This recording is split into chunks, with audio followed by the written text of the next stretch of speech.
Although he did not get close to women on the grounds that he was still growing, and he did not even have sex with the beautiful Qiao Yin, it did not mean that he did not need it. It was just that there were too many things to do and too much energy to think about it for the time being. Today, there was no one else in the room except himself and the three beautiful girls. The budding of youth was somewhat uncontrollable. In particular, Madame Snow's figure was so beautiful and her skin was so white.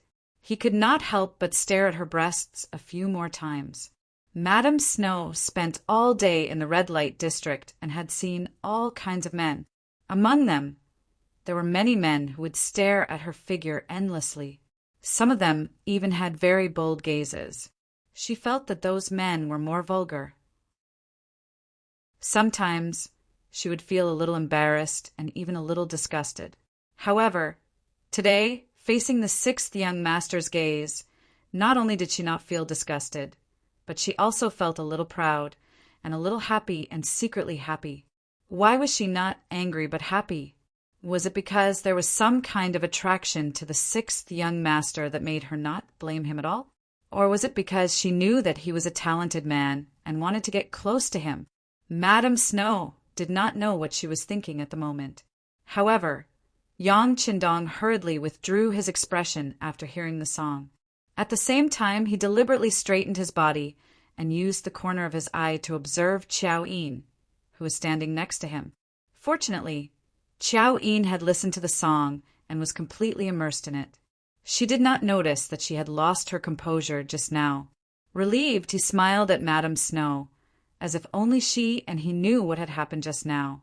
He coughed softly and said, "Madame Snow's voice is really like the sound of nature, intoxicating. You flatter me, Dong Shuai. I really made a fool of myself. I heard that yesterday in the Jiu Arts Workshop, Dong Shuai shocked the world with 3 songs. That was the sound of nature. Now, the streets and alleys of the capital are talking about it." While being modest, Madame Snow secretly pointed out what had happened last night. She also took the opportunity to tell Yang Qindong that she had come here for the 3 songs. "Haha, it's just a casual composition. How can it be the sound of nature?" Yang Qindong shook his head and did not admit that the song yesterday was exquisite and wonderful. Madame Snow was a little anxious when she saw that Yang Qindong had denied this matter. She thought that the 6th young master was rejecting her, so she said, "Dong Shuai, I did this for the new song. Since this morning, when I heard the new song on the street, I was intoxicated and could not control myself. I sent a letter to you. Please don't refuse. As long as you are willing to teach me the new song, you can tell me any request or condition. I will do my best to satisfy you." When she said the word satisfy, Madame Snow's face was so delicate that it looked like water could be squeezed out of it. Seeing this, Yang Qindong was also very tempted. If Qiao Yin and Xiao Wei were not present, he was afraid that he would not be able to control his body. Well, only one of the 3 songs is suitable for Madame Snow. No matter how good the song is, it has to be suitable for the person.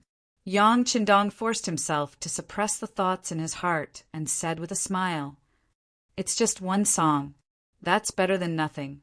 As long as you can sing 1 song, I think the business of 100 Flowers Hall will be good." Madame Snow was a little disappointed when she heard Yang Qindong's answer, but she quickly thought it through. She was not related to the Dong Shuai, and it was already a great favor that he was willing to teach her a song. How could she dare to ask for more? Madame Snow accepted the reality in her heart. She bowed again and said, "Please teach me, Dong Shuai." Seeing that Madame Snow was thirsty for a song, Yang Qindong did not put on airs. Instead, he said to Qiao Yin, "Yin, bring me the guitar hanging in young master's bedroom." Qiao Yin had long wanted to hear young master's new song, so she agreed and left. Soon, she returned with the guitar and handed it to Yang Qindong. Madame Snow was very curious when she saw the instrument that looked like a pipa. It was the first time she had seen such a thing in her life. She wondered if it was the instrument in the Dong Shuai's hands. While she was thinking, the guitar was gently played, and a pleasant sound came out. Then, Yang Qindong's unique baritone voice slowly rang out. The tip of the peach leaf is sharp, the willow leaf is holding up the sky. In its place, Lord Ming, listen to me carefully. The words were compact, and there were no superfluous words, nor was there any decadent tone. It was just talking about the most ordinary and ordinary thing. However, the unique melody made people unable to help but like it. In fact, at the beginning of the third time, the three women could not help but hum along with it. Yang Qindong's pronunciation was very clear. Compared to last night at the Nine Arts workshop, he sang more seriously. The three girls naturally listened to him very clearly. By the fifth time, Madame Snow had mastered most of the song with her unique ability to understand music. Except for some parts that were not very accurate, she had mastered 70% to 80% of the song. Chapter 74. Haha, not bad. Yang Qindong nodded with satisfaction after listening to Madame Shue's song. He had to admit that this woman was really talented in this aspect. Being praised by Yang Qindong, Madame Shue was happy and shy at the same time. She was also very happy because she could meet immortal Dong Shuai and learn a new song. What he did next made Madame Shue even more excited, and her heart beat faster. Madame Shue, you seem to like playing the zither. I'll teach you a new song. It's played with the zither. What do you think? Ah, thank you so much, Dong Shuai. Hearing that she was lucky enough to hear the second song, Madame Snow was so excited that she kept bowing with her hands folded in front of her. Well, there are no outsiders here. You don't have to be so polite. Yang Qindong was tired of watching Madame Shue say thank you a dozen times, so he waved his hand and said casually. But this sentence made Madame Shue blush. The fact that there were no outsiders here obviously made her think the wrong way. As Yang Qindong spoke, he had already arrived in front of the guzheng. Then he leaned over and plucked the strings twice. In the end, he shook his head. With his level, he could barely play the guitar. He really couldn't play the guzheng. Fortunately, the tune of the next song was not complicated. Given Madame Shue's ability to understand it, it would not be a problem for her to learn it after he sang it softly. How about this? I'll sing softly, and you'll compose the music. What do you think? Yang Qindong didn't say that he didn't know how to play the zither. Madame Shue was more than happy to sing with Yang Qindong, but she was worried that she couldn't play it well, so she asked nervously and excitedly, Can I? If I say you can, you can. If you can't, you can. Yang Qindong laughed heartily and agreed. Then he held the folding fan in his hand and paced back and forth. His lips slowly opened and closed as he sang. When will the bright moon appear? With a cup of wine in my hand, I ask the clear sky. I wonder what year it is in the heavenly palace. I want to ride the wind and return home, but I'm afraid it's too cold at the top of the Jade Palace. When I dance, it's like dancing in the shadows. It's not like being in the human world. A water melody of Su Shi of the Song dynasty slowly appeared. It was just an ancient poem, but after being processed by Yang Qindong, it became a very light and unique song. Once this song was played, it immediately gave people a refreshing feeling. It made people feel more intimate, and at the same time, they also experienced a different kind of beautiful music. Yang Qindong sang softly, and Madame Shue began to play the guzheng with encouragement in her eyes. In the beginning, they didn't cooperate well because they weren't familiar with each other, but after a while, they had a tacit understanding. Hu Zhongning's wife, Hu Yushi, was already old and no longer managed the backyard. The Hu family didn't split up, but Hu Zhongning's wife was in charge of the backyard. Madame Hu's surname was Wang, and she was known as Hu Wangshi. When she saw the 2 large bags of toilet paper, she blushed. After she figured out what they were for, she was even more speechless. This 6th young master was also messing around. How could such a thing be so publicly delivered to the residents and even handed to the gatekeeper? Scholars loved face. Although eating, drinking, and going to the toilet was a long-term emotion that no one could avoid, it wasn't good to give such things so publicly. However, Since it was already delivered, it wasn't good to return it. Thus, she ordered people to prepare to send the things to the backyard's warehouse. As for whether it was useful or not, she, a woman, couldn't personally try it out due to her face. However, before the item could be sent out, the sound of hurried, panting, and panicked running could be heard. The person who came was Huyen. She heard the maid, Xiaoqing, say that the sixth young master sent someone to send a gift. She was overjoyed and ran over to take a look. "Mother, the East Marshal sent something to our residence." As soon as she entered the hall, Huyan's beautiful voice, which was like an oriole's, sounded before she could stand firm. "Yen, slow down. Don't fall again. You're almost a big girl. Why are you still so careless?" Seeing that it was her daughter who came, Huangsher couldn't help but say, coquettishly, "Mother, where are the things that the East Marshal sent us?" Huyen didn't listen to her mother's nagging, but asked anxiously, "That's it." Knowing that if she didn't answer, her daughter would continue to ask, Huangsher simply pointed to the 2 bags of things on the ground that were about to be put into the warehouse. "Ah!" Huyen first exclaimed, then walked in front of the 2 bags, and casually picked one up to take a closer look. However, it seemed that this wasn't enough. She directly opened the other bag, pulled it out, and rubbed it in her hands. Seeing Huyan's actions, Huangsher's face turned red and said, "Yen, what are you doing?" But what? What is this thing? It feels so weak. Is it used to write big words? It doesn't seem right." Even though Huyen thought that she was smart, when she saw the toilet paper for the first time, she still couldn't see its use. "Yen, come here." Huangsher, who had always been educated to be well-mannered, felt that some words were too shameful to say. She pulled her daughter in front of her and then whispered something in her ear. "Ah!" Huyan's face changed. First, she blushed. Then she spat softly and said in a voice that only she could hear, "How shameless of you to give me such things." "Yen, what did you say?" Huangsher obviously didn't hear clearly. "Nothing." Huyen panicked and said, "I just said that this thing looks soft and seems to be suitable for that. How about this? I'll take it away first. If it's useful, I'll send it back to you."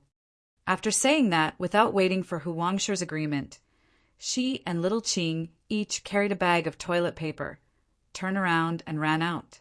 "Hey, slow down, slow down." Huangsher didn't care about the 2 bags of toilet paper. She didn't know its use at all. She was just worried that her daughter would run too fast and fall down. This was like a small episode in her life. Huangsher didn't care at all. Not only that, many officials who received the toilet paper didn't care too much.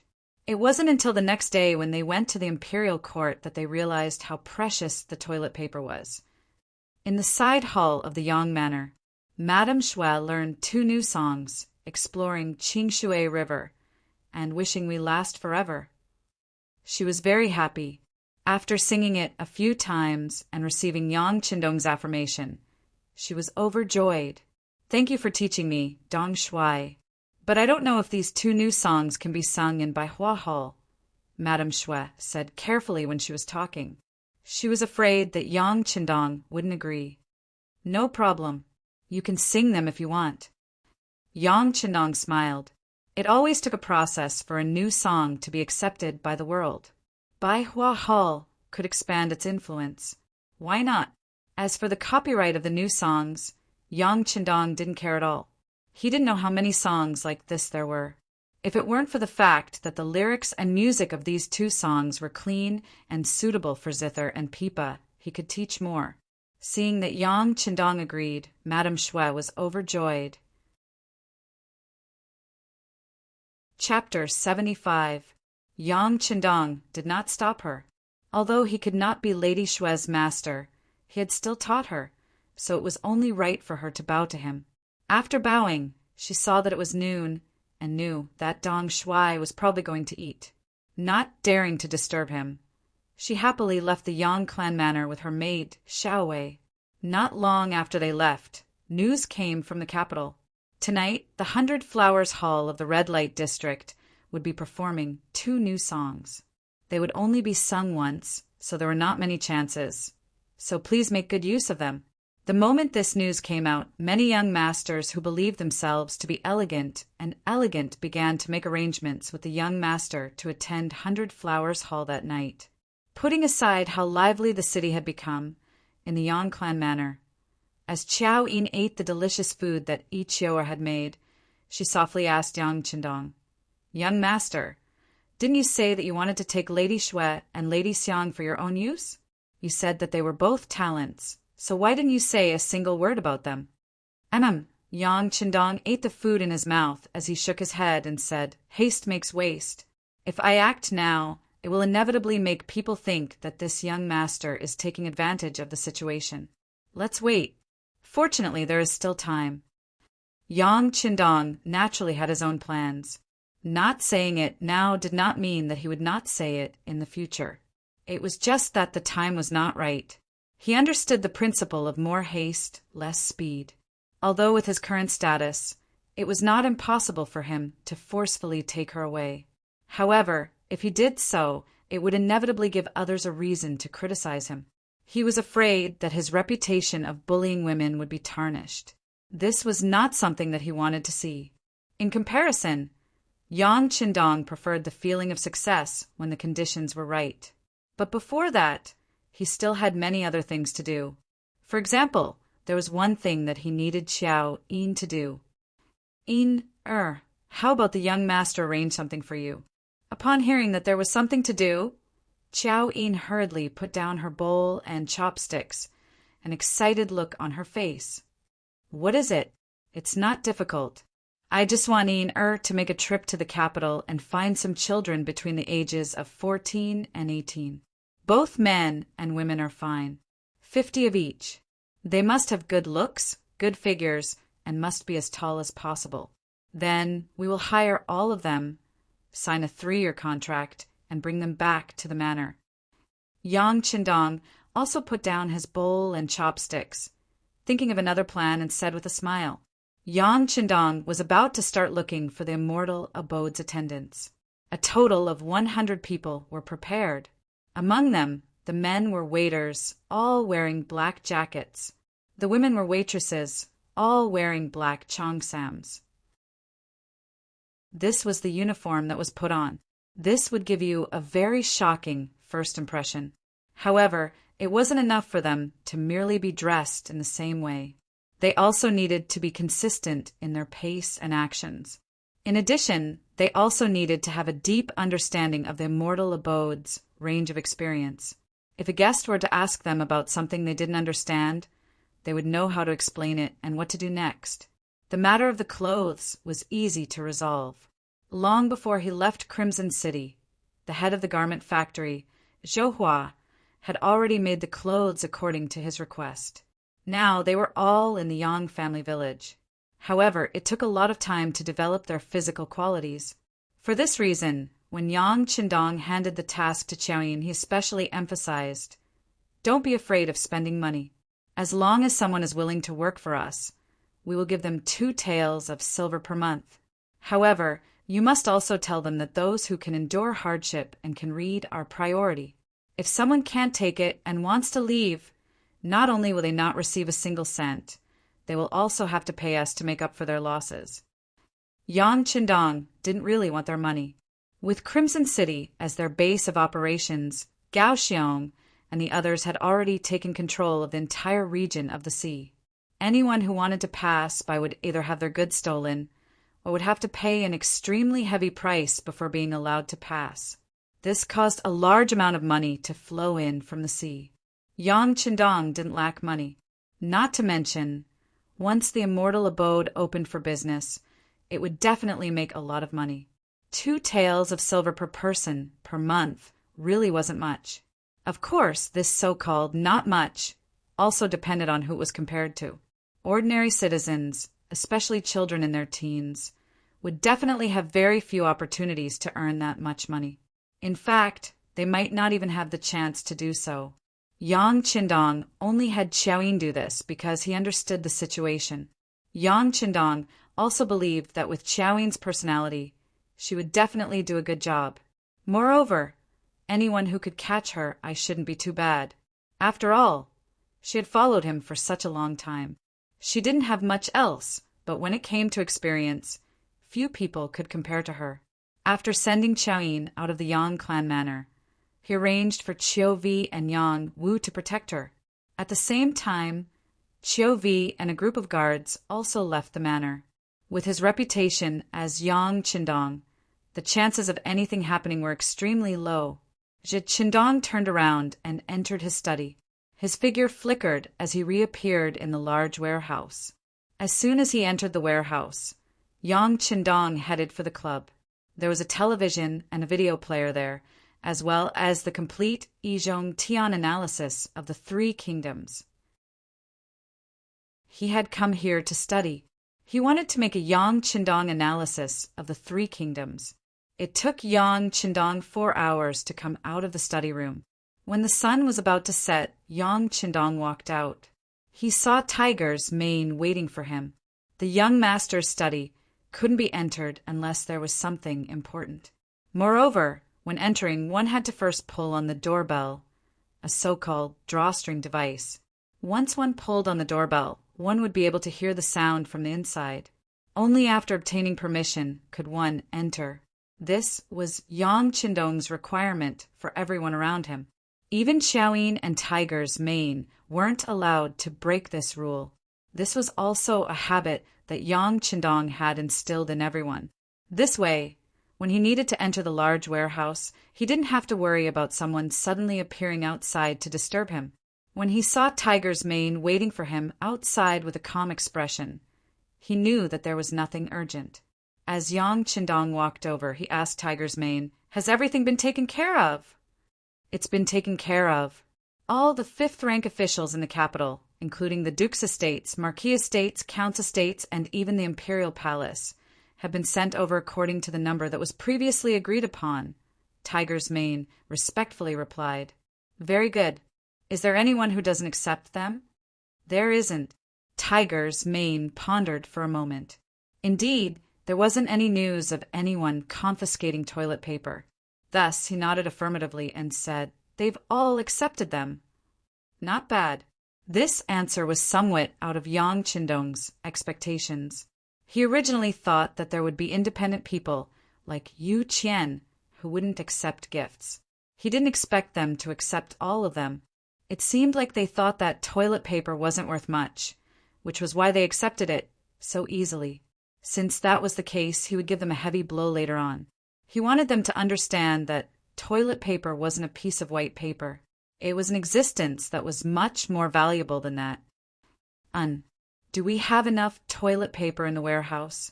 It's sufficient. It's definitely enough to deal with the capital. Also, Crimson City is speeding up. The first batch of goods is already on its way to the capital. Wang Zhen has also sent someone over to deliver the Eastern Faction Depot's pass token. It can guarantee that the goods will be able to pass through without any obstructions. Tiger's mane explained the matter of the Eastern Faction Depot's pass token. Upon hearing this, Yang Qindong chuckled and said, "That Wang Zhen is a smart person. He knows that it's hard to get anything back without any effort. This is good. It'll save us a lot of trouble." Yes, with the Eastern Faction Depot's pass, our goods will be safer along the way. It will also save us a lot of trouble. We can also save a lot of filial piety along the way, Tiger's mane said excitedly. No. Yang Qindong stretched out his index finger and said, "We still have to pay the necessary filial piety along the way. You must know that in many cases, a county official isn't as good as a local official. There's no need to make enemies and trouble just to save some money." Seeing how certain Yang Qindong was, Tiger's mane's expression turned cold, and he said, "Yes, Tiger's mane will remember it. I'll instruct them later. By the way, young master sent an invitation. He said that there will be a new song at 100 Flowers Hall tonight. He invited young master to go with him." "No need. I still have to make all kinds of drinks with the cook each hour tonight." I won't be going to 100 Flowers Hall, but you have to send someone to keep an eye on the situation there and report back to this young master for. Yang Qindong shook his head, although he also wanted to see Madame Snow's elegance. There were too many things that he needed to do. He had to do everything himself. When things were on the right track, he could relax a little. Yes, Tiger's mane replied and went to arrange things. Yang Qindong strode toward the kitchen in the backyard. Xiaoyin hadn't returned yet, so he seized the time to go to the kitchen. Otherwise, when she came back, it was inevitable that she would warn him to stay away from the kitchen, the red light district of the capital. At this moment, 100 Flowers Hall was packed with people. Even though there was still an hour before the start of the competition, the place was already filled with people. For example, Su Qingzong, Zhang Da, Wang Si, and the others who had appeared at the Nine Arts workshop yesterday were also here. Furthermore, they were seated closer to the stage. They were all regulars of Nine Arts workshop and had a rather special status there. But after listening to Yang Qindong's 3 new songs yesterday, their attitudes had changed. They had naturally lost interest in the songs that they had heard countless times before. Hearing that there was a new song in the 100 Flowers Hall, and that it was sent back by Madame Shui after she went to the Yongjie village during the day, how could she hold back? She immediately ordered the servants at home to book a table here. They weren't the only ones. The news of Nine Arts Workshop's new song had already spread throughout the capital. It was said that this matter had even been called to the morning court. Even the emperor knew of this matter. Once this matter was hyped up, everyone naturally knew about it. Countless people naturally came because of the fame, and for a moment, 100 Flowers Hall was packed to the brim. Chapter 76. Not only that, some round tables, which could only seat 4 or 5 people, were now filled with 7 or 8 people. Although it was a little crowded, it proved that there was a lively scene here. Mu Lily, the procuress, was a famous courtesan in the capital when she was young. Now she was in charge of the business of Baihua Hall. Although she was less than 30 years old, she was still very charming. When she saw the scene today, she couldn't stop smiling. Well, let's get busy. Don't neglect the guests. This is a good opportunity for our Baihua Hall to become famous. Mu Lily's eyes were almost narrowed into slits. She walked in the hall and greeted the guests warmly. She was afraid that she would be impolite and cause trouble because there were too many people. However, Mu Lily obviously thought too much. Today, everyone was here for the new song. At least, before they heard the new song, no one would casually cause trouble. This also made it so that although the number of people in the hall was several times more than usual, the order was not disrupted. After the performance, Madame Shui was still practicing. After all, she had only sung during the day. It was indeed a little hasty for her to perform at night. Moreover, there were so many guests today. What if she screwed up? What would she do? Wouldn't those nobles tear down 100 Flowers Hall? She had been on the stage many times, but she didn't know why she was so nervous today. She remembered that when she went on the stage for the first time, she was as nervous as she was now. Miss, you don't have to be so nervous. Although I have just learned this song, other than Dong Shui, no one else knows what the original song is like. On the other hand, Xiao Wei was thinking of ways to comfort her young miss. Xiao Wei's words made sense, but Madame Shui still shook her head stubbornly. No, I have to live up to Dong Shui's trust. By the way, Xiao Wei, is Dong Shui here tonight? Xiao Wei wanted to lie to her miss, who was full of expectation. However, she knew that she could not lie to her miss when she went on the stage. She shook her head reluctantly. Dong Shui didn't come. He didn't come? Obviously, Madame Shui was somewhat disappointed. Judging from the way Dong Shui looked at her during the day, he should still like her. At the very least, he admired her. If that was the case, why couldn't he come to 100 Flowers Hall today when he could go to Nine Arts Workshop yesterday? Seeing that her young miss was in low spirits, Xiao Wei was afraid that something bad would happen. She quickly added, I've sent someone to check. Dong, Shui didn't go to Jiu Art's workshop today. Perhaps this was the only good news. At least it proved that Yang Qindong was not biased. I see. Sure enough, Madame Snow's expression became much better after hearing that. As a woman in the entertainment field, perhaps her competitive nature was stronger. When she heard that Dong Shui didn't go anywhere, her mood became much better.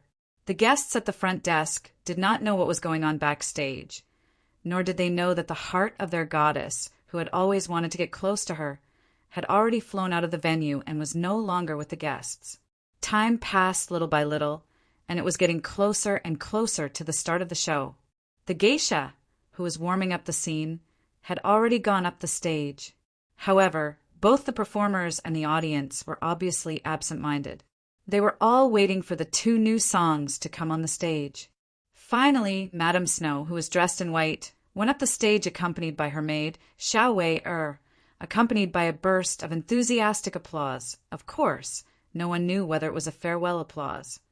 Lady Shui's clothes were as white as snow, and her skin was white and tender. Her skin was as clean as a baby's. Coupled with her graceful figure, she received a wave of applause as soon as she stepped onto the stage. The applause went on for a long time until Madame Snow sat down on the guzheng. At that moment, the whole venue became very quiet. In the silence, under the eager eyes of the audience, the sound of the guzheng rang softly, accompanied by Madame Snow's pleasant monologue. A long time ago there was a firearms camp. Song Lao-san and his family lived next to it. They had nothing to do. The monologue was to let more people know the story so that they could understand the main idea of the song.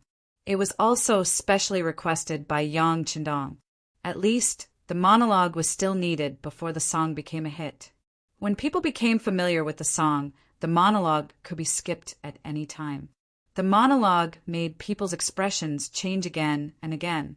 From the monologue, they seemed to have seen the tragic ending of the young couple who loved each other. In the corner of the hall, a handsome scholar with a white face was listening to the monologue with tears in his eyes. Beside her, there was a handsome attendant accompanying her. However, she seemed to have forgotten her role, which was to look after the young master. At this moment, her eyes were also filled with tears. She was like a dam that was about to burst, and the rain could pour down at any time. Little Qing, how do you think he came up with such a tragic story? Is Little Six really referring to himself? Did he really have such an unforgettable love when he was young? The seated young master gently wiped away the tears that were about to flow out and asked the attendant standing beside him. Little master, I don't know. The attendant shook her head and said in a choked voice. In the hall, many people were moved and affected by the story, but none of them shed tears like the two girls. The situation here was naturally noticed by the diners at the surrounding tables. Some people naturally looked over. Lower your head. Noticing that some people were looking at her table, the young master quickly lowered her head, and so did the attendant who accompanied her. The two girls reacted quickly. In addition, the place was a little remote and the light was dim, so the others could not see what was going on. Then they all turned back to the stage. Sensing that other people were not looking at them, the master and attendant looked up and made faces at each other. It was also at this moment that their mischievous nature was revealed. If Lord Hu Zhongning was here, he would definitely be shocked to discover that these two so-called young masters and errand boys were actually his precious daughter, Huyen, and her personal maid, Xiaoqing. They came here naturally because they heard that Baihua Hall was going to sing a new song at night. They also knew that Madame Shui had just returned from Yangzhe village during the day, which made them even more curious. After some discussion, they decided to come here in person to see what Madame Shui looked like. Let's see if this new song is really as good as the rumors outside say, that it can really make people unforgettable and has the effect of making people feel relaxed and happy. The tip of the peach leaf is sharp and the willow leaf is holding up the sky. Lord Ming in his position, listen to me carefully. After the narration, the song officially began. With Madame Shui's beautiful voice, a refreshing song entered people's ears, which made people feel comfortable and comfortable. Unlike Yang Qindong's voice, Madame Shui's voice seemed to be sadder. Even Su Qingzong, Zhang De, Wang Si, and Yang Yang had the same feeling. There was a beginning and an end. When the song came to an end, there was silence in the field at first. Then there was an earth-shattering applause. It seemed to form a heat wave, which was about to melt Madame Shui on the platform. "Thank you." Seeing the effect, Madame Shui stood up and said, "Greetings to everyone." Then she slowly sat down and put her slender fingers on the zither. The tune of "Wishing People Forever" began to reverberate in the Hall of Blossoms. People were first attracted by the clean tone of the song. Before long, Madame Shui's beautiful voice rang out. "When will the moon be bright?" With a cup of wine in my hand, I asked the sky, "I wonder what year it is in the heavenly palace." Joe Art's workshop. It was not as lively as yesterday. In fact, it was even quieter than before.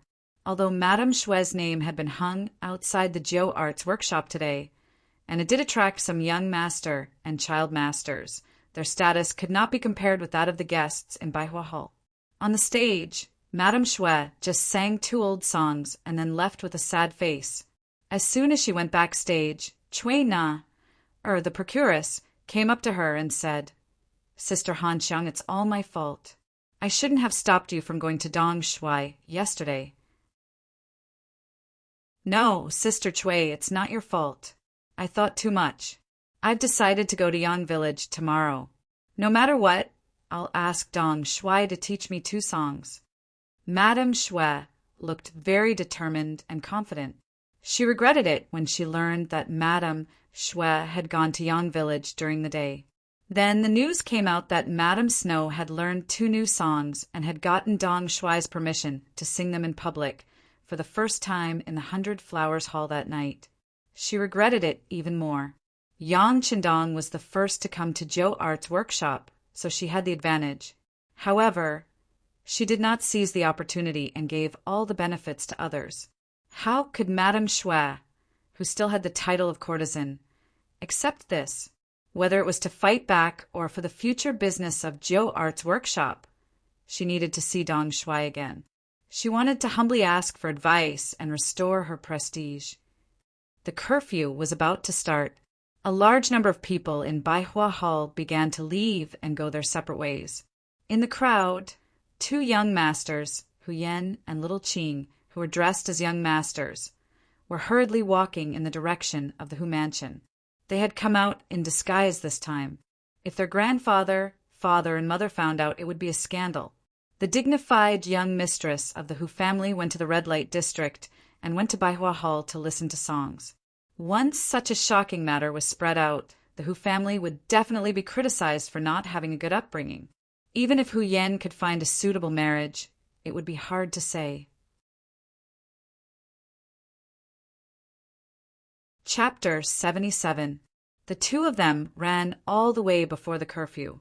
When they arrived at the small alley in front of the back door of the Hu estate, Hu Yan supported herself against the wall and panted as she spoke to her maidservant Xiaoqing, who also looked as if she had fallen apart. "Let's rest for a while before entering the estate. Otherwise, if father sees us, we will be in big trouble." "What are you afraid of me seeing you?"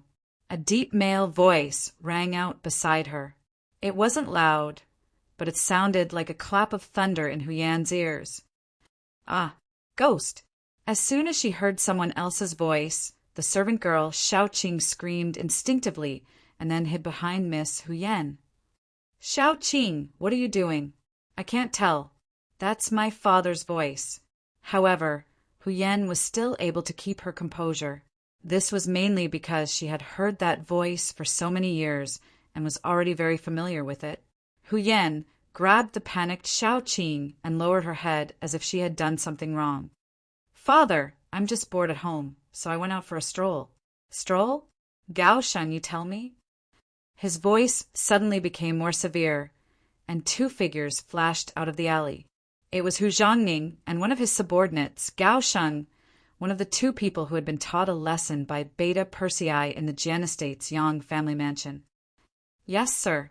In the afternoon, Shao Qing found Lieutenant Sun Chuang, the other person who had been beaten by Beta Persei, and asked him to book a table at 100 Flowers Hall. Enough. Without waiting for Gao Sheng to continue, Huyen had already interrupted him. Since her father had even investigated this, there was no point in explaining anything. "Father, I was just curious about what the two new songs were like, so you dared to go to 100 Flowers Hall? Do you know what kind of place that is? Do you know what will happen if your identity is exposed? Or if you meet a lecher? Do you know?" Hu Zhongning was obviously very angry and scolded Huyen for a long time in one breath. In the end, Hu Zhongning, who had been criticizing Huyen for a long time, made the final decision. Huyen did not abide by the rules. She will be grounded for a month. Maid Shao Qing didn't do what a maid should do. She didn't take good care of her master. She was punished with half a year's salary and 2 beatings. Gao Sheng sent someone to carry out the punishment. Lieutenant Sun Chuang is reckless. His salary will be deducted for half a year, and he will also be punished with 10 planks. Hu Zhongning angrily turned around and left, leaving behind Huyen with an incredulous look on her face. "Father, you can punish me however you want, but don't hit Shao Qing. It's too painful to hit her with 2 strokes of the paddle." Ignoring his daughter, Hu Zhongning walked faster and faster, as if he would change his mind if he slowed down a little. Unable to call out to her father, Huyen had no choice but to look at Gao Sheng for help. "Lieutenant Gao, can you write down little Qing's 2 paddles first? I will go and plead with my father, okay?" "No, we have to carry out my lord's orders." Gao Sheng shook his head. This time Hu Zhongning was truly angry. Even Lieutenant Sun Chuang had to be punished with 10 planks. If he dared to disobey orders and not hit Shao Qing, then he would be the one to be hit. Yang Qindong didn't know that Huyen had disguised herself as a man and gone to the 100 Flowers Hall to listen to a new song, only to be caught red-handed by Lord Hu Zhongning and put under house arrest. He was currently in the kitchen with Yi Qiu'er, experimenting with various drinks in preparation for the opening of the immortal abode. What he didn't know was that on this very night, Gao Xiong's naval and land forces launched a joint operation to seize Flag Mountain. In the early years of the Ming dynasty, the old prince of Zhongshan, Shangbaji, conquered Shannon. Together with Shanbei and Zhongshan, they formed the unified Ryukyu Kingdom, the first Shang dynasty. This was also the golden age of the Ryukyu Kingdom. Its commerce was highly developed, and it traded with the Ming dynasty, Korea, Southeast Asia, and Japan. However, all of this had just begun when it was forced to stop because of Yang Qindong. Gao Xiong led a powerful navy to harass and surround the Ryukyu Islands. This caused the Ryukyu Kingdom to suffer great losses. Its maritime trade was hindered, and it became a closed country. Qiqian City was occupied, and the sea routes were sealed. This caused the 6th-generation king to die of anger, and the successor was the 7th-generation king, Shangde, who was still underage. Shangde was only 12 years old. Because of his father's early death, he took over the throne. However, even though he was the king of a territory, he still couldn't change the current situation of the Ryukyu Islands. He had sent out ships to break out of the encirclement and inform the outside world of the situation. However, without exception, all of the ships he sent were sunk as soon as they left the harbor. It had to be said that the Ryukyu Kingdom was also plagued with misfortune. It had only been less than 20 years since the first prince of Zhongshan, Baji, had taken over, and several kings had died. They had either died of illness or met with mishaps while out at sea. Now, all of the burden had fallen on the young Shangde shoulders. How could he not be worried? After trying all sorts of methods, he finally decided to stay put and wait for reinforcements.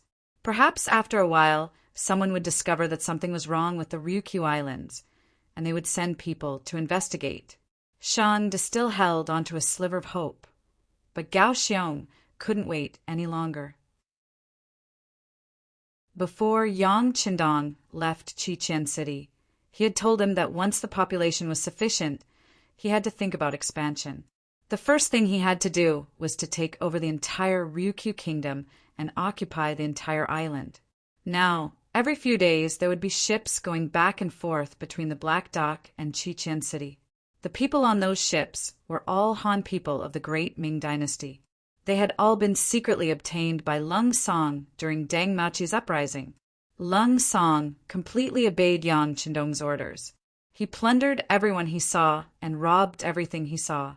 Qiqian City, which originally had a low population base, began to rapidly expand. Although he didn't see any danger yet, Gao Xiong still remembered what the sixth young master had said. If a man doesn't think far ahead, he will definitely have immediate worries. For this reason, he decided to attack Qishan, which was the closest to Qiqian City in the southwest. Based on the principle of obtaining the greatest victory with the least casualties, Gao Xiong made a detailed pre-battle plan before he made his move. He gathered the 1st Company Commander 1st Lieutenant Xiaofeng and 3rd Company 1st Lieutenant Chang Tingshan at home, and came up with a plan to attack Qishan from both inside and outside.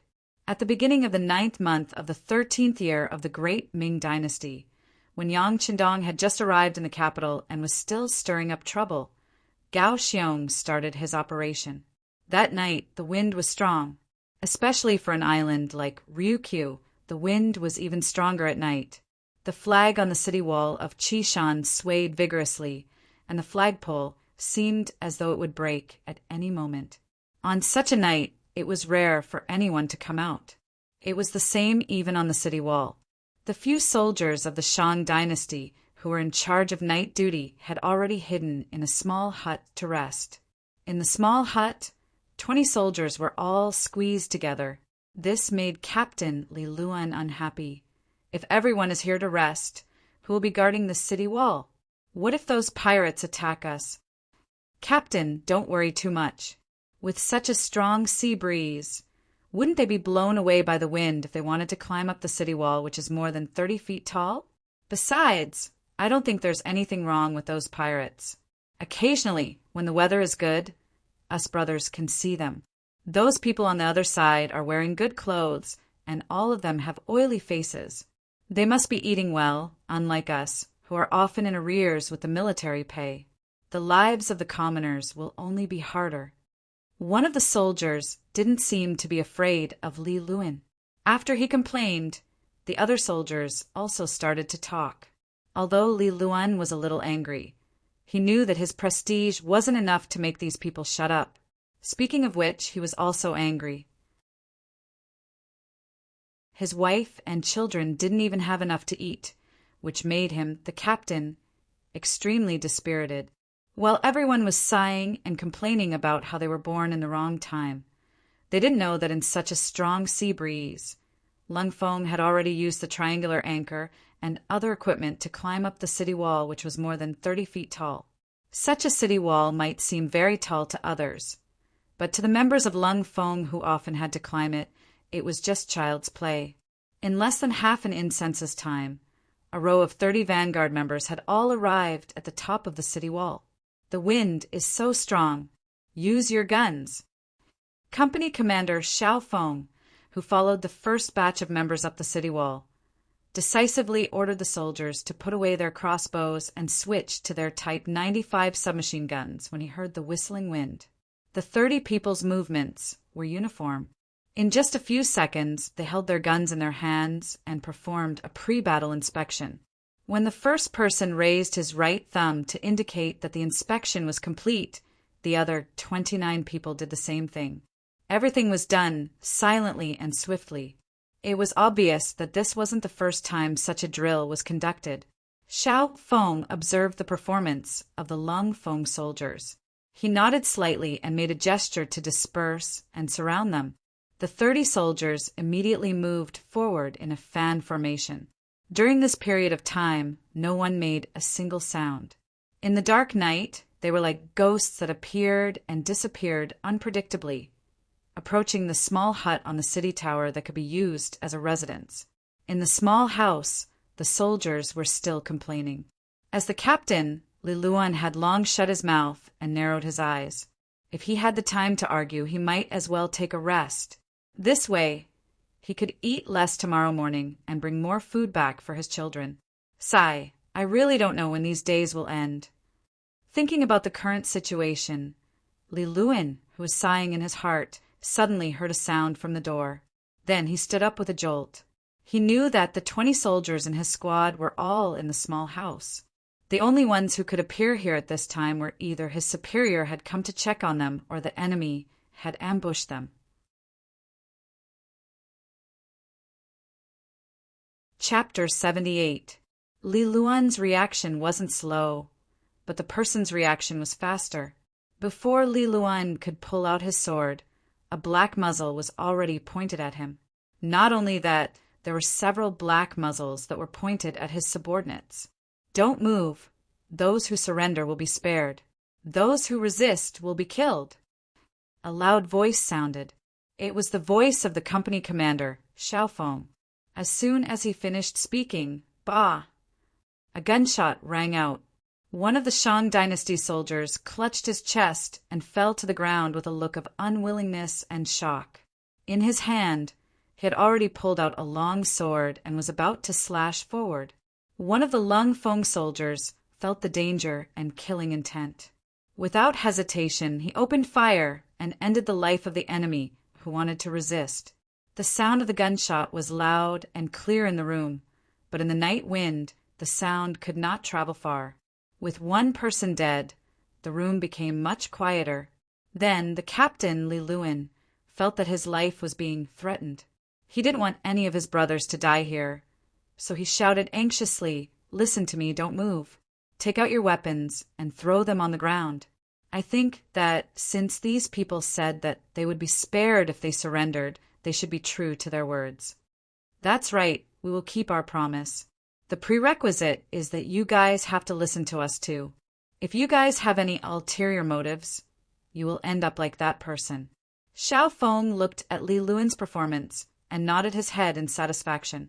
However, in order to not cause any more problems, he couldn't help but threaten him. When the black muzzle was aimed at him again, Li Luan felt his body tense up. He clearly saw the scene just now. This black metal thing could easily take a person's life. Not wanting to die, he hurriedly threw his sword and scabbard on the ground. At the same time, he covered his head with both hands and squatted down. With Li Luan taking the lead, the other 18 brothers followed suit and threw down their weapons, crouching on the ground with their hands on their heads. "Very good," Xiaofeng praised, then gestured to Lung Feng, who was at the side. A few of them took out ropes from their backpacks and tied up all 19 of them, including Li Luan. Just as he was done, the door opened again. A soldier in camouflage uniform walked in. He stood straight and saluted. "Sir, the city gate has been opened by our brothers hiding in the city. 2nd platoon, 3rd platoon, 3rd company, and 1,000 auxiliary soldiers have entered the city. Company Commander Tingshan, may I ask if we can besiege the barracks in the city?" "Yes. Everything is going according to plan. Also, tell the brothers that the auxiliary troops are not to participate in the battle. Go and maintain order in the city. As long as the civilians do not cause trouble and stay in their homes, they are not to be harmed. Most of the people in the city are Han." Xiaofeng replied with a military salute. "Yes." The soldier who responded with a military salute turned around to pass down the order. Xiaofeng also prepared to bring people to carry out the battle plan. At this moment, Li Luan, who was squatting on the ground, spoke. "Sir, are you the pirates on the other side?" "What? Do you have any questions?" Xiaofeng turned around and asked, a sharp look flashing in his eyes. Naturally, he did not like the word pirate.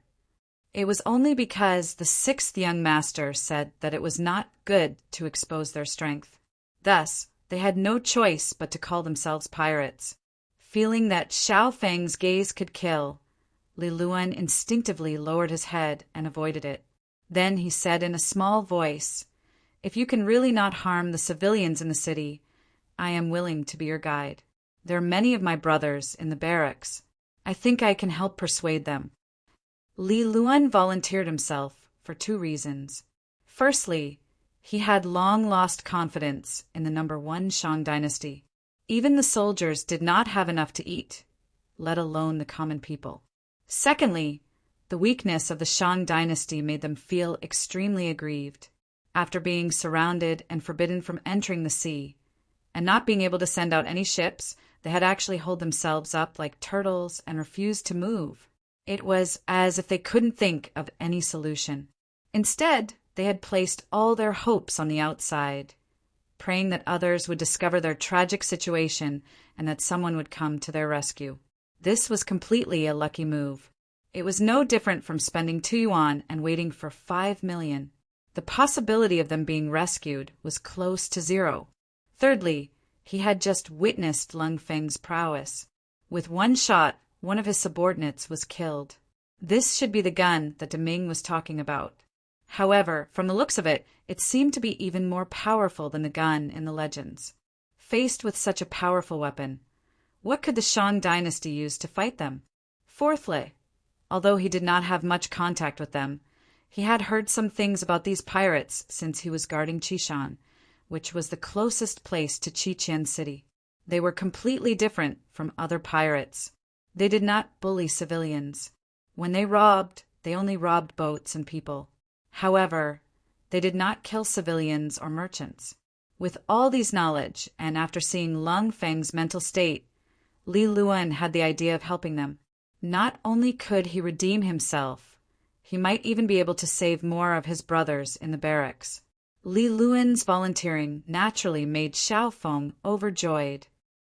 All right, if you do this well, not only can you save more people from the flames of war, you can also save more lives.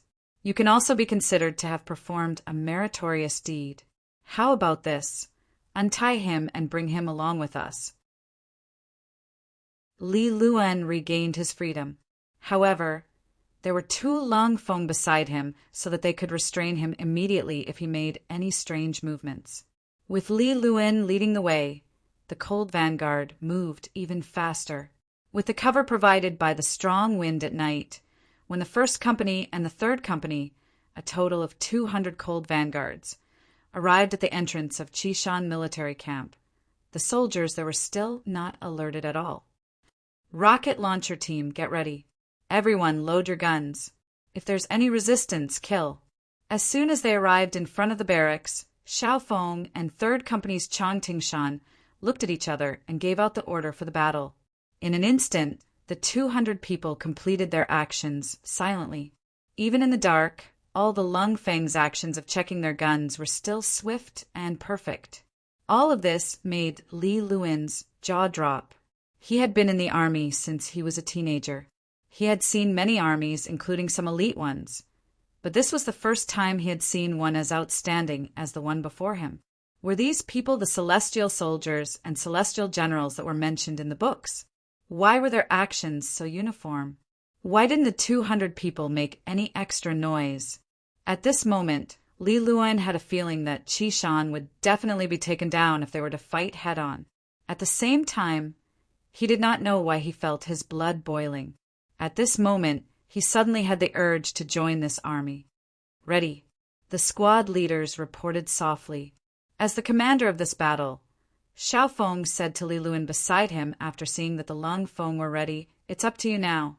I can guarantee you that as long as you lay down your weapons and surrender, you can live. On the other hand, no matter what the reason is, if you dare to pick up your weapons and resist, you must die." Understood. Li Luan could tell that this army's combat power was extraordinary. He did not dare to bargain and immediately agreed.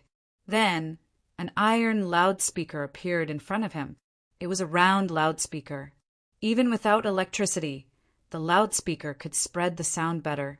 Holding the loudspeaker, Li Luan's loud voice suddenly rang in the night. "Brothers in the camp, I'm Li Luan, the squad leader of the guards on the wall. You've been surrounded. Lay down your weapons and surrender, and you can live. We're all Hans. 500 years ago, we were one family. Don't be a feudal resistance." His shout was like a clap of thunder in the silent night. It exploded in the entire camp and caused an uproar. For a moment, there were all kinds of curses in the camp. Most of them were cursing to find their uniforms and weapons. The cursing continued for about half a quarter of an hour before it slowly subsided. Then, in the dark, 100-man squad crept toward the wooden fence. It seemed like they wanted to use their advantage of being more familiar with the terrain to launch a counterattack. Ready the rocket launcher. Target the wooden fence. Fire! Xiao Feng had already seen the enemy's every move with his night vision goggles. Night battles were a part of Lung Feng's training. Because of proper nutrition, the ordinary soldiers did not suffer from night blindness. At this moment, they could clearly see the enemy's actions in the opposite camp.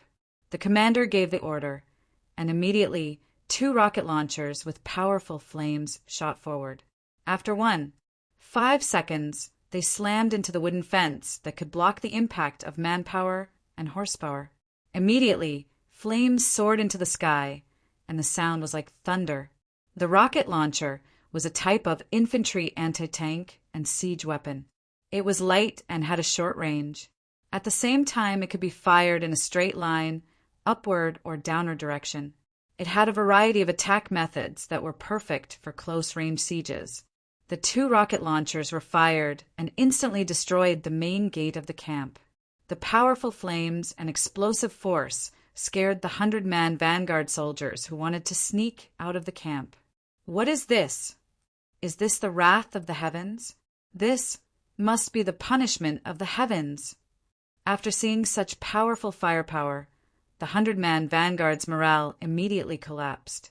In the face of the unknown, humans naturally had a kind of fear, not to mention that it had such great power. Li Luan looked at everything in front of him in a daze. When he saw such powerful firearms, he knew that the soldiers of Qishan's camp had been defeated. He only hesitated for a few seconds before he shouted again, "Brothers, I'm Li Luan. You should have seen the power of these firearms. If you don't want to die, throw down your weapons and surrender. Your families are still waiting for us to return safely in the city."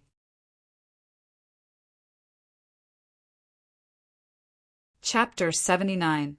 Under Li Luan's persuasion and the powerful impact of the rocket launcher, some of the smarter soldiers finally realized that they weren't strong enough. The first person threw his weapon to the ground. Then, like a contagious disease, there was a second person, a third person. The frightened soldiers of Qishan threw down the weapons in their hands one by one and then walked out of the military camp in groups. They covered their heads and walked out of the military camp. The entire battle had ended, so simply without firing a single shot or firing a single cannon. Of course, this was because of the deterrence of the powerful weapons. However, more importantly, it was because the soldiers of Qishan already had a grudge against the Shang dynasty. They didn't have enough to eat and couldn't wear clothes. Such an army had long lost their morale. How could they be counted on to win the battle?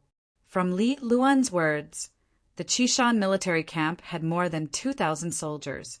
Xiao Feng ordered the auxiliary soldiers who had already entered the city to maintain law and order to take in the captives. At the same time, Qishan city was sealed. Only people were allowed to enter and not leave. The entire city was checked overnight. If there were any dangerous people, they would be killed.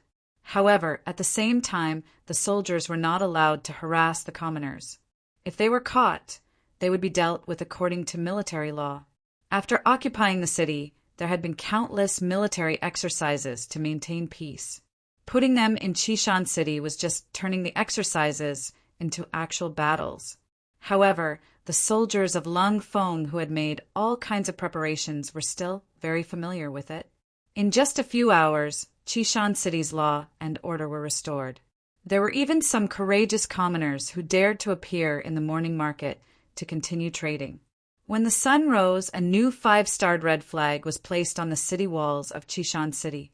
This meant that from this moment onwards, this place was under Yang Qindong's control. Get someone to inform Captain Gao Xiong of this news.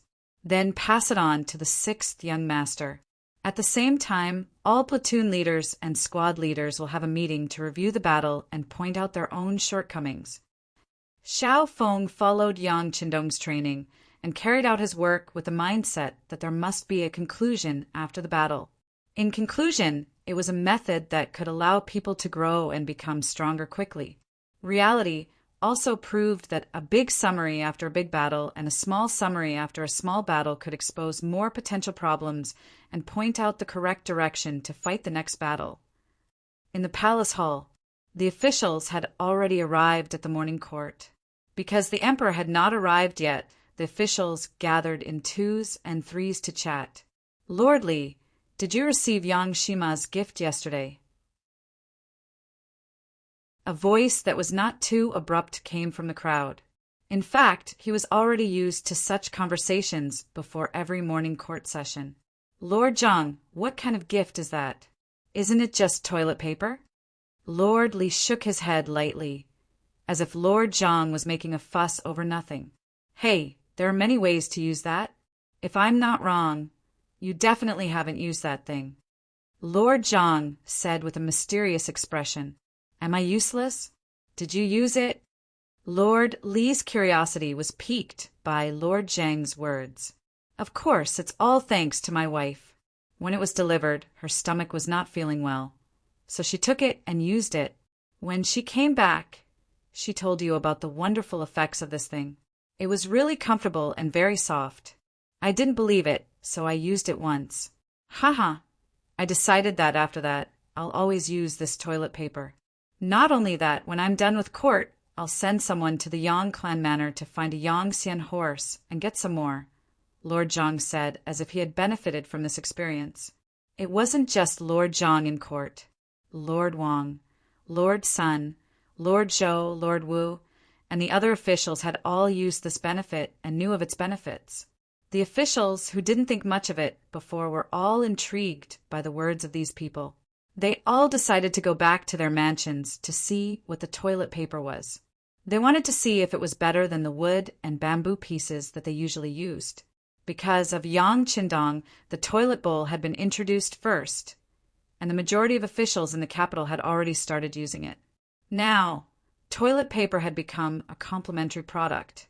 Although it seemed unremarkable, it was truly the beginning of a new civilization. Not to mention what was said in the morning court. After the court was dismissed, most of the important officials hurried back to their residences. Not long after, the stewards of the various residences boarded their carriages and left the city, heading straight for the Yang clan manor 15 li south of the city. This was because the Yang clan manor had a large number of potatoes, and it was the only one in the Great Ming dynasty. For its safety, the Eastern faction guards and embroidered uniform guards took turns to guard the manor to prevent anyone from causing trouble. When the stewards of the various residences arrived, they were all blocked outside. Left with no choice, they could only pass the visiting cards from their family to Steward Yang Neng and explain their intentions. Regarding this, the new Steward Yang Neng had already received instructions from the 6th young master. He cupped his fists and said to the stewards who came forward to ask for toilet paper, "I'm sorry, everyone. My 6th young master said that the toilet paper was shipped from the sea, and the production is limited." Previously, I took out the toilet paper because I thought that it would be better to share it with everyone, but now I really don't have much left. If everyone really wants it, then wait until the Heavens Beyond trading firm opens for business and buy it there. Yang Neng had a smile on his face. As the saying goes, a slap doesn't hit a smiling face. Since he had already said so, what else could the stewards do? They could only hurriedly return to their residences. Since they didn't have any new goods for a while, they would have to use the toilet paper that was delivered yesterday sparingly. Other than the 1st young master and 1st madam, everyone else could forget about using it. Of course, there were also some officials who thought that Yang Qindong was too stingy. It was just some unremarkable toilet paper, and he wanted to set up a trading firm that they had never heard of to sell it. How much money could that thing be worth? Could he earn back the capital by opening a shop for it? These people's thoughts weren't wrong. After all, Toilet paper wasn't something that could be put on the table. Moreover, it wasn't like they couldn't do without it. In the past, when there was no such thing, shouldn't everyone still do what they should do? For something like this, if it was sold at a high price, there probably wouldn't be many people who would buy it. However, if it was sold at a low price, they probably wouldn't even be able to earn back the rent for the shop. That was the normal way of thinking. But how could the people of this era guess what was going on in Yang Qindong's mind? If you said that toilet paper wasn't worth much, there was nothing wrong with that. However, Yang Qindong firmly believed that once people were used to it, they wouldn't be able to adapt to it if you asked them to use wood or bamboo. More importantly, he intended to use hunger marketing to sell it, which meant that he would sell it at a fixed amount a day, based on the idea that the rarer something was, the more valuable it would be. Once the supply exceeded the demand, the price would naturally rise. When that time came, if other adults used toilet paper, would you still have the nerve to use bamboo? Even if the price was slightly higher, there would still be many people who would rush to buy it. The capital was not like any other place. There were many rich people here, and even more people with authority. Even if the price of toilet paper was a little more expensive, it was still completely acceptable. This would become one of Yang Qindong's tools for making money. Although he couldn't make a huge profit, he would win in the long run. Who residence? Little Qing was lying on a wooden bed with a painful expression. The 2 hits on her buttocks made her feel as if she was about to die. Little Qing, how do you feel? Does it hurt? With a face full of tears, Huyen at this moment made people truly understand what it meant to say that women were made of water. Ever since they returned to the courtyard last night and little Qing was beaten twice, she had been crying nonstop. Even after a night had passed, her tears still flowed out uncontrollably. She really didn't know where her tears came from. Miss, don't cry. Your eyes are swollen. It's so ugly. Resisting the pain on her, but little Qing, who felt sorry for Huyen, squeezed out a smile and said, "The miss was the master and the maid was the servant." In this hierarchical feudal society, little Qing still dared to make fun of her miss like this. It could be seen that the relationship between the two was really good to a certain extent. "I don't care. I don't care if it's ugly. I just want to cry. I want to cry for my father to see how hard he hit me." Huyen shook her head vigorously, looking very wronged. "But miss, the Lord has already hit me. It's useless even if you cry. It's better to find some medicine for little Qing to apply to the wound." Little Qing shook her head helplessly. Her miss was really cute at this time, but was really painful. "Ah, do I need to apply medicine? Little Qing, is it very painful?" "Don't worry, I'll go out and find medicine." Huyen also got up at this moment, then wiped the tears on the corner of her eyes with her sleeve, and then strode out of the room. Outside the Mrs. Courtyard, Hu Zhangning gave Huyen a confinement order, and Lieutenant Gao Sheng was guarding here. When she came out, she just saw Gao Sheng dressed in a brocade guard uniform, and Huyen was angry. She thought that it was this person who complained and caused her, little Qing, and Lieutenant Sun Chuang to suffer. "Mississippi!" As soon as he saw Huyen come out, Gao Sheng straightened his chest and greeted her. Although he knew that what he did was arranged by the Lord, it was a fact that he had offended the miss. As soon as Huyen walked to the front of the courtyard, she deliberately pretended to be very angry and looked at Gao Sheng. But perhaps this gaze was too weak. Gao Sheng's expression did not change, and he still looked neither servile nor overbearing. Do you have injury medicine?" Huyen, who wanted to be angry and ignore Gao Sheng, soon couldn't bear it. Thinking of little Qing, who was in pain in the room, she had to lower her head. "Yes," hearing that she was not going to question him, but wanted injury medicine. Gao Sheng immediately took out a porcelain bottle from his arms and handed it over. "Use the amount of medicine to cover the wound 3 times a day."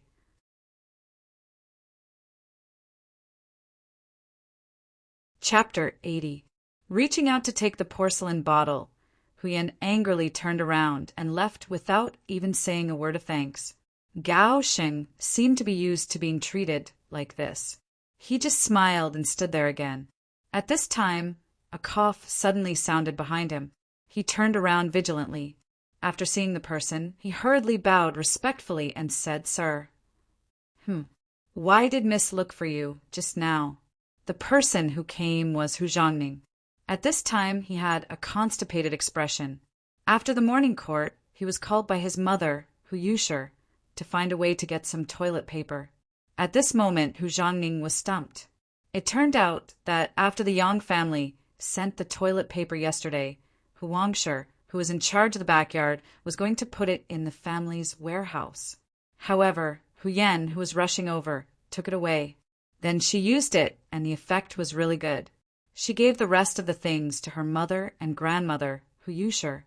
With the recommendation of her granddaughter, Hu Yusher had people verify the magical effect of this thing. Then, she sent the rest of the toilet paper to her relatives in the city. This was also the old lady's style of doing things. Perhaps because of her humble background, Hu Yusher had always valued her relatives very much. Once there was something good, she would immediately send it over. The toilet paper was the same. Except for a small packet, the rest were sent away. Hu Yan came back from the morning court and asked the old lady about the toilet paper. The old lady, who had no stock, had to give the task to her son. She also said that she wanted to get some more. There were still some relatives who had not shared it. In Hu Yusher's eyes, her son was the guardian of the genie guards. There was nothing that could be difficult for him. After Hu Zhongning received the task, he was not in a hurry. He sent the housekeeper of the house to the Yang family village, 15 miles south of the city, to ask for it. Unexpectedly, he returned empty-handed. According to the housekeeper, not only the Hu family, but many ministers in the court also sent their housekeepers, but they did not bring back a packet of toilet paper. Hu Zhongning, who had already promised his mother, was a little anxious, thinking that the toilet paper was given to the old lady by his daughter. She should have some stock in her hands. He had to bite the bullet and come to the door. If it was in the past, Hu Zhongning guaranteed that his daughter would agree to such a thing. The relationship between father and daughter had always been very good. But this time, he had no confidence in his heart. He had just punished the other party yesterday, so he wasn't very confident in speaking up now. Even though he wasn't sure, Hu Zhongning, who had always been extremely filial, still decided to give it a try. He couldn't let his mother down. While Hu Zhongning was still thinking about what to say, Gao Sheng, who was standing in front of him, had already answered. "Sir, Miss asked me for injury medicine." "Injury medicine? Was little Qing seriously injured?" "It's just 2 military rods," Hu Zhongning said nonchalantly. When Gao Sheng heard this, he couldn't help but think in his heart. 2 strikes from the military rod might not be much to a soldier, but for Shao Qing, who had tender skin and was greatly cared for by the young miss, that was already a very heavy punishment. He thought this in his heart, but he could not say it out loud. He could only say with a serious expression, "This is the first time that maid Shao Qing has been beaten by the military. In addition, these 2 beatings were not exaggerated at all. It is inevitable that she will be injured." "What? Was there no water at all?" "I say, you are also right. She is a maid, not a thick-skinned soldier like you. How can she be treated equally?" Hu Zhongning pretended to be very angry and reprimanded Gao Sheng. Then he said casually, "Okay, I will go in and take a look." He strode into the young miss courtyard. Looking at Hu Zhongning's departing figure, Gao Sheng was stunned in place. How could he not be treated equally? If these 2 beatings were exaggerated and didn't hurt or itch, he was afraid that when he returned, he would be accused of favoritism. This job was really not easy to do. Hu Zhongning strode into Hu Yan's courtyard. Before he even entered, he called out loudly, "Is Yan here? Father is coming in." As soon as he shouted, Hu Yan, whose face was still filled with anger, had already walked out of the main door. "Of course your daughter is here. Where can a grounded person go? Ha!" Hu Zhongning smiled awkwardly when he heard the obvious hidden meaning in her words. Then he stretched his neck and glanced into the room. Is your maid, Xiaoqing, all right? All right? She won't die for the time being. Hu Yan's answer was still cold. This time, she was really disappointed in her father. It was true that she had done something wrong, and she deserved to be grounded. However, he shouldn't have hit little Qing so hard. There was a lot of blood on her, but she cried for the whole night and was still in a trance at this time. As soon as he heard the words, "won't die," Hu Zhongning knew that his daughter was still angry with him. But as a father, how could he simply apologize? Thinking that if he continued, there might be more sarcastic remarks waiting for him, he simply did not ask any more. Instead, he asked straightforwardly, Father wants to ask you, do you still have the toilet paper that the Yang family sent yesterday?" If it were any other time, Hu Yan would definitely ask why, but now she was angry and turned around to leave without thinking. After a while, when she came back, she put a small packet of untouched toilet paper into Hu Zhongning's hand. "Don't tell me there's only this much?" Looking at the packet in his hand, Hu Zhongning felt that things were going to be bad. Daughter kept a total of 2 small packets and gave the rest to mother and grandmother. "What? Father, are you going to take that half packet too?" Hu Yan was really angry at this time. She thought that this was simply her father taking revenge on her. Because she made him angry, now he didn't even let her use the toilet paper and wanted to give it all away. Hu Zhongning heard the resentment in his daughter's voice and knew that if he didn't explain, it was likely to become a knot between the father and daughter. So he explained the matter again.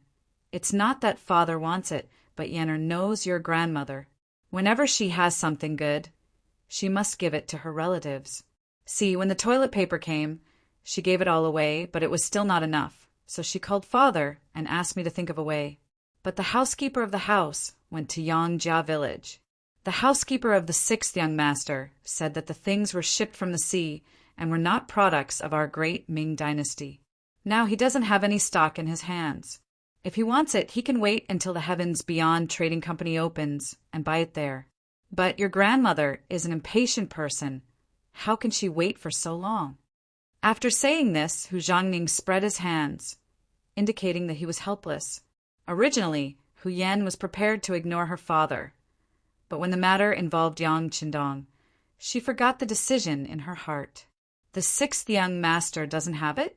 If not, why did he give it to every family yesterday? This doesn't make sense. Yes, if you say that the 6th young master doesn't have it at all, no one will believe it. But thinking about it, there shouldn't be much left, so it should be true. Otherwise, he wouldn't have embarrassed so many officials. But since he did this, the idea of getting the toilet paper from there is very small. Hu Zhongning said as he shook his head. After hearing her father's analysis, Hu Yan didn't have the same opinion. Instead, she said seriously, "Since the 6th young master has it, as long as the people sent out are suitable, they can definitely get some. Why don't I go?" She had always wanted to see what Yang Qindong looked like, but she didn't have the chance. Wasn't now the right time? She was going to get toilet paper for her grandmother, which was a show of filial piety. Even if others knew, they couldn't blame her. Originally, Hu Zhongning was still worried about this matter. His identity as a butler was not easy to use. Did he have to go personally? If he wanted to come, it would be fine, but if he didn't, wouldn't he lose face? Hu Zhongning really didn't have a better way to deal with Yang Qindong. He had just made a great contribution, and the potatoes hadn't ripened yet. Who could force him to do things, using martial arts to subdue people? How powerful was that young heir beside him? He was definitely not a match for him. If he couldn't do it, Hu Zhongning had no other way. But now that he heard that his daughter was going personally, his eyes lit up. Yes, his daughter was a child. It would be best if she came. But even if she didn't, it wouldn't be a big deal. But the only thing was that his daughter wasn't married yet. If word got out that she was so ostentatious, it would be bad for her reputation. Hu Zhongning didn't reject her immediately. Instead, he looked like he was deep in thought, which made Hu Yan see hope. "Father, just let me go. I promise that after I go, as long as there is a little bit of toilet paper left in Yangjia village, I will get it for you." Oh, right, I won't go alone. I'll ask Sister Yang, Chi, to go with me as a companion. I think outsiders won't be able to say anything. Sister Yang Chi, are you talking about Yang Duo heir who married Wang Go? Hu Zhangning immediately mentioned the situation of the Yang family's seventh sister. In the past, Hu Zhangning wouldn't have known about a daughter of the Yang family. But ever since Yang Qindong appeared, Yang Duo heir had become a celebrity and a woman that everyone knew. Yes, it's her, Hu Yan said proudly. Yang Duo heir hasn't been to the Yang village yet? This time, it's only right for me to accompany her back. When the sixth young master sees his seventh sister and is happy, won't he give me whatever I want? Hu Yan said proudly, but in her heart, she was thinking that since it was her first time meeting Yang Qindong, she should at least bring some greeting gifts. So, she set her sights on Yang Duo heir.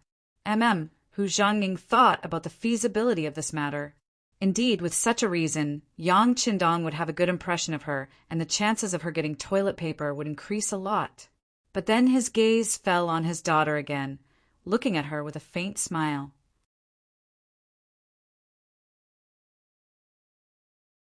Chapter 81. Hu Zhangning's gaze frightened Hu Yan. It was as if he had guessed what she was thinking. She blushed and didn't know what to say. Fortunately, Hu Zhangning spoke. All right, since that's the case, I'll send Gao Sheng to go with you. With him, Wang Go won't dare to not let them go. With Hu Zhangning's support, Hu Yan believed that she could bring Yang Duo to the Yang village. She was overjoyed and said, Father is the best. Father has always been the best person. But remember, you must bring back toilet paper this time. Don't be so happy that you forget about the important matter. Hu Zhangning decided to remind his daughter. If she really went to see the sixth young master and forgot about other things, then the gains would not make up for the losses. Yes, Father, you can rest assured. Hu Yan patted her towering chest and promised. Then she had a grin on her face. Hu Yan went to prepare and said goodbye to little Qing. It was a pity that she couldn't bring her to see the sixth young master for the first time. This made little Qing even sadder on the bed. In her heart, she even thought that the young miss was different. Hu Zhangning called Gao Sheng over and told him to cooperate with the young Mississippi. Then he thought to himself, a grown girl can't be kept at home. Yang village. In the courtyard, 50 boys and girls were undergoing intensive training. According to Yang Qindong's requirements, they were all between 14 and 18 years old, and all of them had good figures. The girls were graceful, and the boys were tall and straight. After praising Qiao Yin, he asked each Yoer to make a delicious meal for the 100 boys and girls, letting them fully experience the feeling of warmth. Then he took out the clothes that he had already prepared. When everyone changed into the new clothes, it was as if they had become different people. They were full of spirit and beauty. Not bad, you all have good external conditions, but this is not enough. But that's not enough. If you can't pass the next training, you'll still be eliminated. Do you understand? Yang Qindong stood in front of 100 people, like a general who was called out on the battlefield. His voice was like a flood. Understood, the young boys and girls replied nervously. Here they had new clothes to wear, and they could eat meat for every meal. Moreover, the dishes were very delicious. Every month, they would receive 2 taels of silver. This new life filled them with hope. After experiencing this wonderful feeling, they would not be willing to leave even if they were asked to. How could they not perform well? Yang Qindong's voice echoed throughout the backyard. Stand up straight, look straight ahead, and bend the corners of your mouth to a 45-degree angle. Keep smiling. Remember, the customer is God. You have to try your best to satisfy their needs. Their satisfaction is my satisfaction. Do you understand? Understood.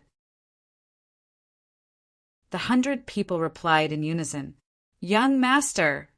Tiger's mane suddenly appeared and half knelt in front of Yang Qindong. 7th young mistress is here. 7th sister? Yang Qindong's face showed a gentle expression. It was completely different from when he was lecturing the 100 people. Seventh sister is not an outsider. Invite her here. She might be in a better mood if she sees the children. Yes, young master, Miss Yang has been waiting outside the manor for 4 hours. What do you think? Tiger's mane did not leave immediately. Instead, he lowered his head and continued to report. Tell her that I have something to do today. I'll see her another day. Yang Qindong waved his hand. Since Miss Yang was late to find out, she had to pay the price. After understanding Yang Qindong's intention, Tiger's mane stood up and left. Outside the manor, Yang Duo sat in the carriage with a gloomy face. She had a snow-white oval face and a pair of black eyes under her slender eyebrows. However, there was no light in her eyes. Instead, there was a hint of sadness. Once upon a time, Yang Duo was the apple of the Yang family's eye. Because she was the youngest daughter, she was doted on by her parents. When Yang Rong was studying in the study, he was willing to hold this youngest daughter in his arms. That was also the best time of Yang Duo's life. She never had anything to worry about. She could eat delicious food and wear the most beautiful clothes every day. However, everything changed with her father's death. After Yang Rong's death, Yang Duo only felt that the mountain she relied on collapsed. The world in her eyes also lost its former glory. It was as if the entire family changed at that moment. Her brothers and sisters were busy with their own things. Even her only mother had no time to care about other things because of her poor health. It was as if she was forced to grow up overnight. Yang Duo was no longer the little girl who was willing to joke.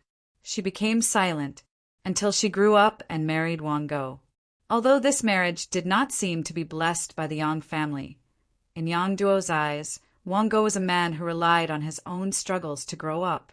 He should be better than her brothers and sisters who relied on their birth. He should know how to work hard and know how to cherish everything that was hard to come by. When they first got married, the days were barely passable. The relationship between husband and wife was harmonious. But as the influence of the Yang family weakened, her status in the Wang family also declined day by day.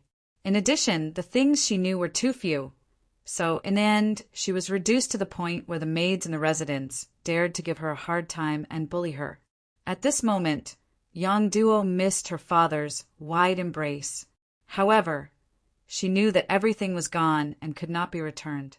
In the most bitter days, Yang Duo even thought of dying. However, when she thought of how she would explain to her parents in the afterlife if she died like this, she could only force herself to live on. She hoped that one day Wang Go would change his mind or someone in the Yang family could revive their glory. This was the sorrow of a woman in a feudal society. Everything had to rely on others. It was extremely difficult to rely on oneself to change anything. Fortunately, a life that should have been hopeless had a comprehensive change because of Yang Dong's unexpected arrival. That morning, the moment Yang Qindong kicked open the Wang family's door, Yang Duo's fate also changed. Her husband and mother-in-law being beaten made them start to face themselves again. At least in these few days, she slowly felt that her dignity was respected again. Although this respect was only on the surface, Yang Duo was still full of hope in her heart. Today, Huyan's sudden appearance, accompanied by the captain of the brocade guard, was to invite her back to the Yang family manor. In this regard, Wang Go did not dare to have the slightest objection. He even forced out a smile and said that if she wanted, she could stay at her maternal home for a few more days. Feeling that Wang Go was not concerned but afraid, Yang Duo's heart was filled with mixed feelings. What made her even more afraid was how to face her seventh brother. The person who would only follow behind her when they were young and whom she despised had finally grown up. Not only that, he seemed to be even more outstanding than her brothers. When she thought of the heroic aura that her sixth brother exuded when he kicked open the Wang family's door that morning, Yang Duo blushed with shame and did not dare to meet him.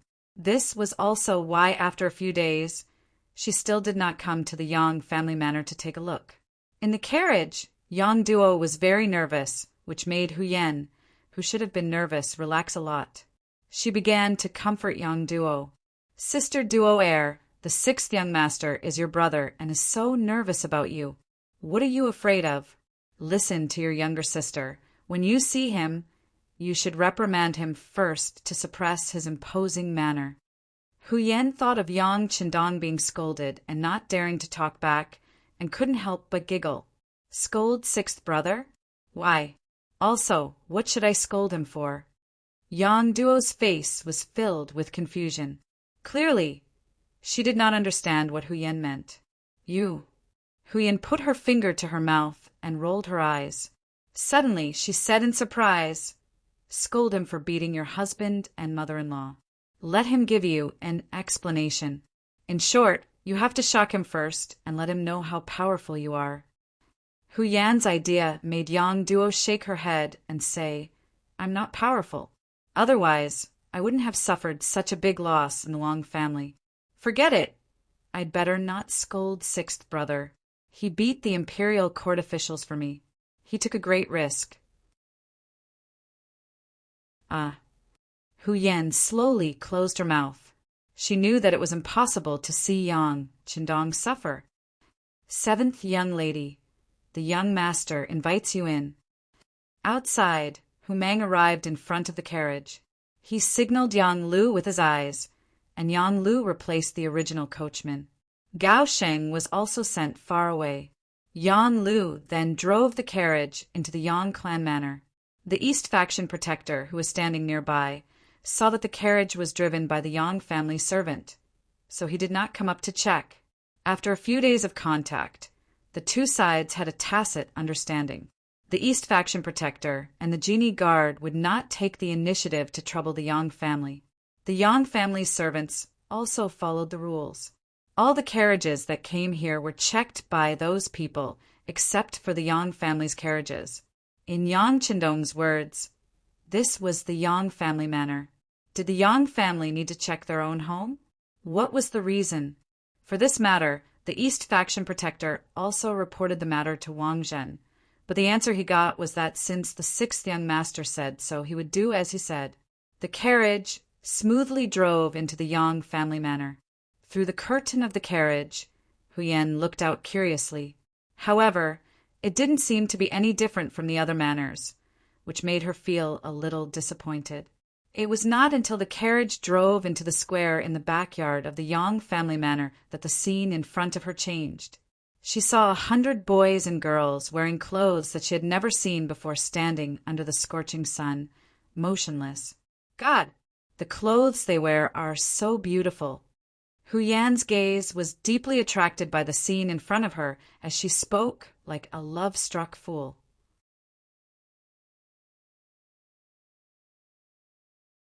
Chapter 82. Yang Duo, on the other hand, was extremely nervous. She didn't know what to say when she saw Yang Qindong. She thought that her actions had already lost face for the Yang family.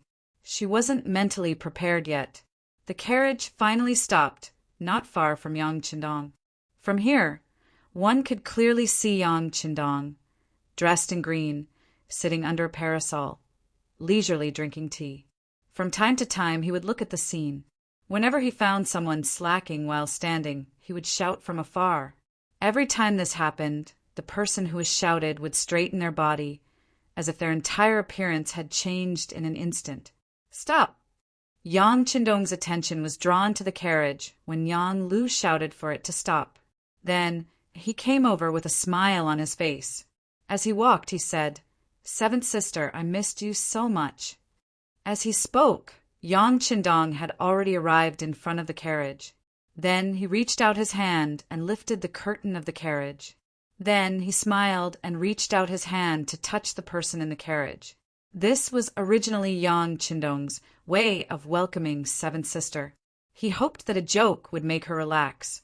How could the meticulous sixth young master not know that seventh sister must have had a hard time in the Wang family all these years? She had probably developed a habit of being cautious. Welcoming her in such a joking way was to make her relax. but he never thought that his hand would reach out and grab the person. But why did this person look so unfamiliar?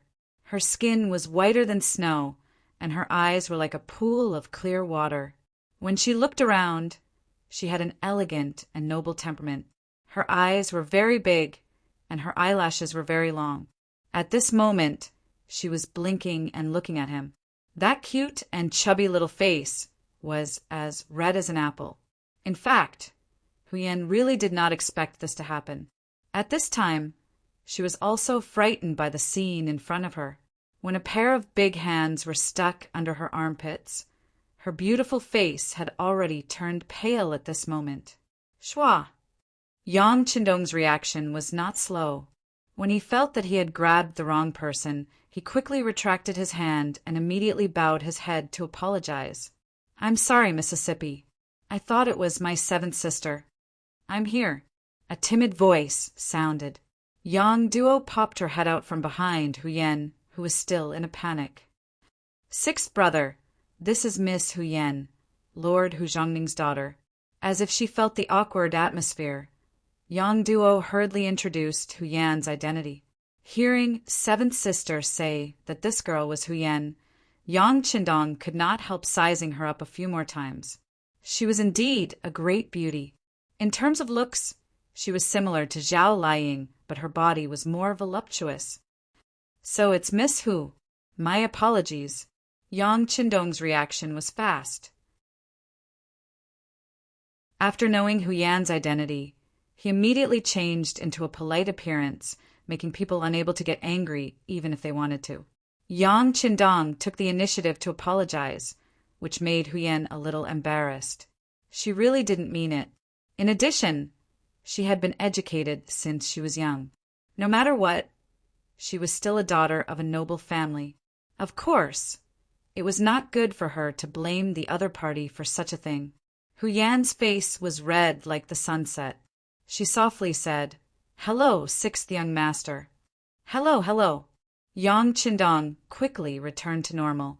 After answering with a smile, he reached out and helped Yang Duo, who had already squeezed forward, get off the carriage.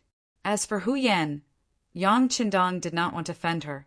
He reached out and took the stool handed over by Yang Lu, allowing her to smoothly walk down by herself. Yang Duo did not pay attention to Huyen's change. She had been chirping like a lark in the car just now, but now she was as quiet as a thrush and didn't say a word. Most of her attention was on her sixth brother, Yang Qindong. With Yang Qindong holding her hand, she heard her sixth brother's voice. "Seventh sister, these people are the people I've trained to serve the immortal abode in the future. In other words, they are the waiters in the wine shop. Do you see the clothes those girls are wearing? I call them kipeos. They are the best clothes to show off a woman's perfect figure. The other big sisters in the family have all tried them on before. Why don't you find one and change into it, too? A beautiful set of clothes can change a person's mood at any time." Yang Qindong didn't ask Yang Duo what she meant. He reached out and called Xiao Yin over. "Yin, bring my seventh sister to change into a qipao. Young master, what about that Miss Hu?" Xiao Yin looked at Huyen, who seemed to have been left out. "Oh, if Miss Hu is willing, she can also try on a qipao. There are many different types and colors prepared. Just treat it as my apology for my earlier rudeness." Yang Qindong chuckled and turned to look at Huyen. On the way, Huyen had been teaching Yang Duo to be more generous. She had even told her to teach Yang Qindong a lesson and show him who was boss. However, when she saw the real person, she immediately softened. Yang Duo acted as if she had returned home. She didn't even wait for Huyen to say whether she agreed or not before grabbing her. "Come, let's go take a look at those kipeos. Let's see if they are really as beautiful as they seem." 3 women made a show. Xiao Yin, Yang Duo, and Huyen all walked towards the rear courtyard. Yang Qindong smiled as he watched the 3 leave. When they were no longer in sight, he turned around. Tiger's Mane and Yang Lu were already half kneeling on the ground.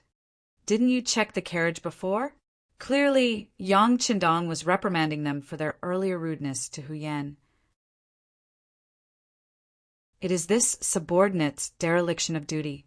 I originally thought that since it was Miss Seven's carriage, there was no need to check it. Tiger's mane lowered his head. He knew that he had really made a mistake this time. Fortunately, it was Miss Hu Yan who came. If it was an assassin, the sixth young master would have been in danger. The Yang clan was his own family.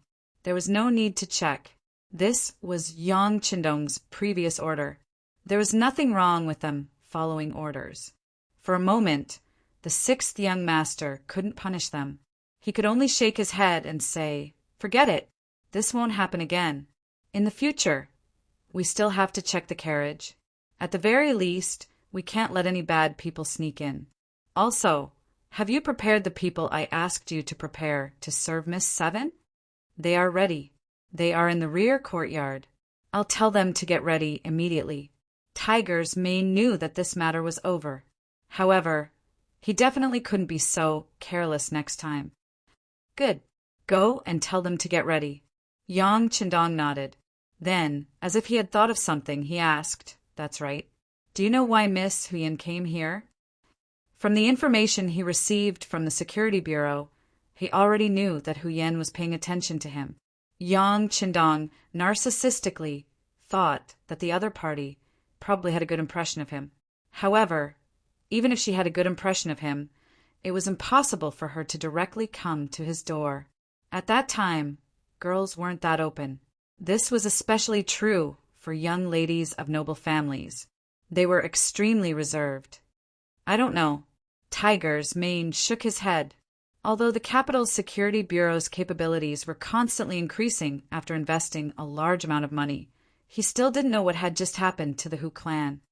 "Forget it. Let's go."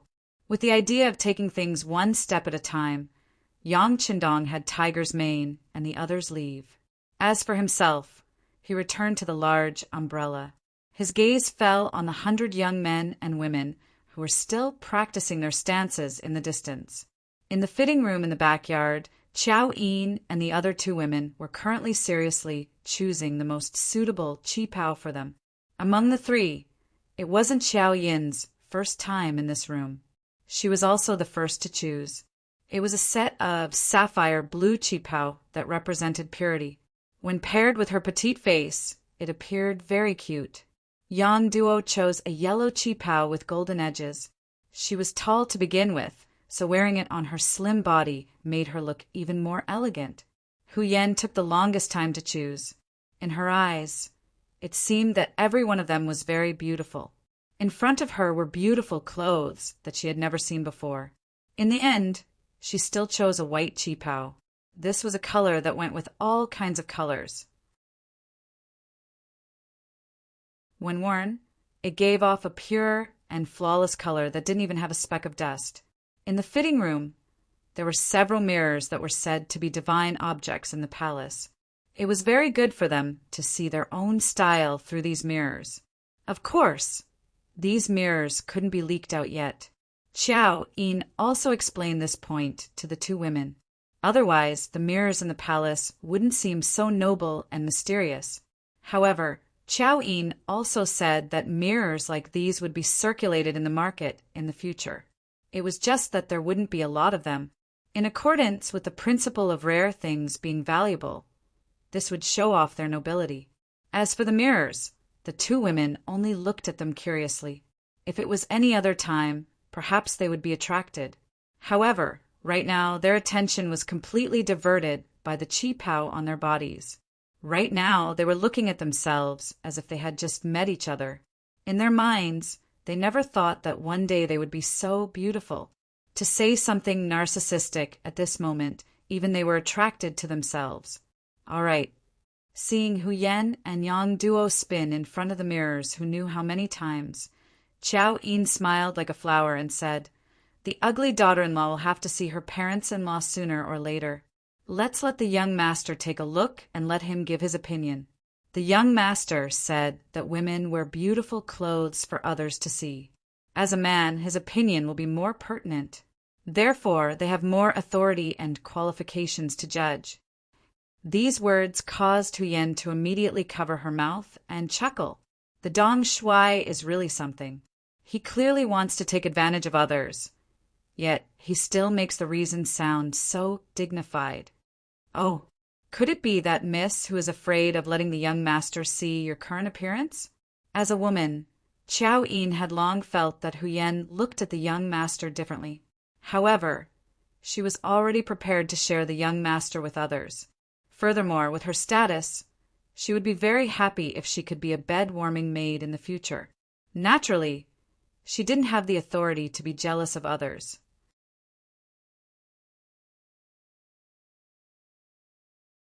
Chapter 83. Why would I be scared? Let's see then. Huyen seemed to be throwing a tantrum as she spoke, but she was probably the only one who knew what she was really thinking. She really wanted to see what kind of expression Yang Qindong would have when he saw her in this white qipao. In the backyard, the 100 young men and women had already switched to walking. A paper bowl was placed on top of each of their heads. In Yang Qindong's words, they had to keep the upper half of their bodies steady while walking. They absolutely couldn't allow their paper bowls to fall. If they did, they would be punished with standing for an extra hour and no meat for dinner. It wasn't a heavy punishment, but none of the 100 future employees of the immortal abode wanted to be punished. They didn't know if they would be disqualified if they were punished too many times. If that was the case, they would have to return to their old lives. They could only eat 2 meals a day, and they weren't even full. Here, they could eat 3 meals a day, and there was meat for every meal. They had new clothes to wear, and they even had a monthly salary. Originally, Yang Qindong was staring at the crowd and pointing out their mistakes. However, when 3 graceful figures suddenly appeared in his peripheral vision, Yang Qindong was completely unable to remain calm. In his line of sight, the 3 beauties were like fairies descending to the mortal world as they walked towards him one by one. This caused his heartbeat to accelerate, and his face began to heat up. Even his gaze became infatuated. Seeing Yang Qindong's dazed expression, the 3 girls couldn't help but feel amused. In the end, it was Qiao Yin, who was the closest to him, who slowly walked up and whispered into his ear, "Young master, you're almost drooling." Oh. Yang Qindong, who had lost his composure, hurriedly raised his hand to wipe his mouth. However, how could he wipe anything?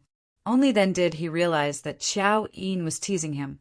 He couldn't help but awkwardly say, "Yin, you're being naughty again." Ha ha ha. When she saw that Yang Qindong really was wiping his mouth, Qiao Yin skipped away with a smile.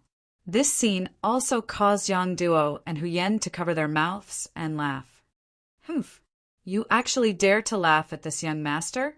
In order to punish you all, someone come and serve me with a brush." Yang Qindong saw that the 3 women were so beautiful, and each of them had an extraordinary temperament. It really felt like 100 flowers were blooming, and he had the idea of painting them as a memento. After Yang Qindong shouted, Tiger's mane had already turned around and disappeared. When he reappeared, he was holding a wooden frame in his hands. That was the so-called easel that the 6th young master had requested.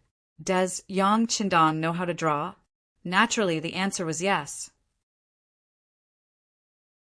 As an outstanding member of the Wolf's Fang external operations team, drawing was a skill that must be mastered. Among them, he was best at sketching. The so-called easel was prepared according to the standard of sketching. When the easel was placed there, Yang Qindong took out a hard pencil from the warehouse and had Qiao Yin stand in front of him. Then he began to draw. After a few strokes, a rough outline appeared on the paper. This was the first time Qiao Yin had seen the young master draw. Out of absolute trust, she stood there without moving. On the other hand, Yang Duo and Huyen, who had nothing to do for the time being, came up to join in on the fun. When the 2 arrived in front of the easel and looked down, their originally playful expressions immediately turned into incomparable astonishment. With just a few strokes, an undulating and curving line was outlined. After the shape Structure, characteristics, rhythm, and charm were displayed one by one. Qiao Yin seemed to come alive on the paper. What kind of drawing technique is this? Yang Duo and Qiao Yin both had extremely astonished expressions. They were both daughters of noble families and were all descendants of famous families. They understood drawing techniques and were even quite good at it. It was because of this that they were even more astonished by the ability that Yang Qindong displayed. I call it sketching. Yang Qindong raised his head slightly and gave the two girls a charming smile. Then he continued to draw and complete the rest of his work. From start to finish, it took only half the time it took to drink a cup of tea. The sketch was completed and Qiao Yin was vividly engraved on the paper. Yang Qindong stopped and nodded. Not bad. You didn't lose your skill. That's it. Wow. So beautiful. The two women saw that the painting had been completed in such a short period of time. Moreover, the painting was so accurate that Qiao Yin's most beautiful side was fully displayed. Aside from the lack of color, everything else that should be displayed was displayed. This caused them to make a fuss over nothing. Yang Qindong had heard a lot of compliments recently, so he didn't have much of a reaction. He just smiled at the two and asked, "Which one of you will go first?" "We can be drawn too." Hu Yan pointed her slender finger at herself in surprise. Originally, she thought that Yang Qindong could draw Qiao Yin so quickly because they understood each other. That was why he could draw so skillfully. However, this was the first time they had met. "Of course, if you refuse, I won't force you." Yang Qindong showed a sincere smile again. He didn't want to force people to do things. "Ah, I won't refuse. Then draw me first." When Hu Yan heard that she could also receive such treatment, she was instantly overjoyed. Then she walked to where Qiao Yin was standing and stood with her chest puffed out. "Don't be so stiff. Act more naturally." Yang Qindong chuckled when he saw that Hu Yan's entire body seemed to have been filled with lead, resembling a zombie that had lost a portion of her spiritual energy. Oh! Hu Yan, who was extremely obedient, quickly relaxed her body. It was also at that moment that she heard Yang Qindong's voice. "Very good. That's it. Don't move. It'll be done soon." Yang Qindong seemed to have found an excellent angle and began to paint with great vigor. In just the time it took to drink a cup of tea, Yang Qindong finished the last stroke and laughed. "It's done." He finished drawing just like that. With a trace of suspicion, Hu Yan walked over. However, at this moment, Yang Qindong had already begun to draw for seventh sister, Yang Duo. Hu Yan walked over and looked at the drawing of her face and expression that had been placed to the side. The lines were so beautiful, and the curves of her body were so real. It was as if they were lifelike. Her charm, cuteness, and beauty were completely reflected on the paper. At this moment, she felt a little intoxicated, thinking that the two of them had only met for the first time. How could he understand her so clearly in such a short period of time? Hu Yan couldn't help but look up. She wanted to see the appearance of this man. She wanted to understand him and imprint him deeply in her mind. When she looked up, she saw the scene of Yang Qindong seriously drawing for seventh sister.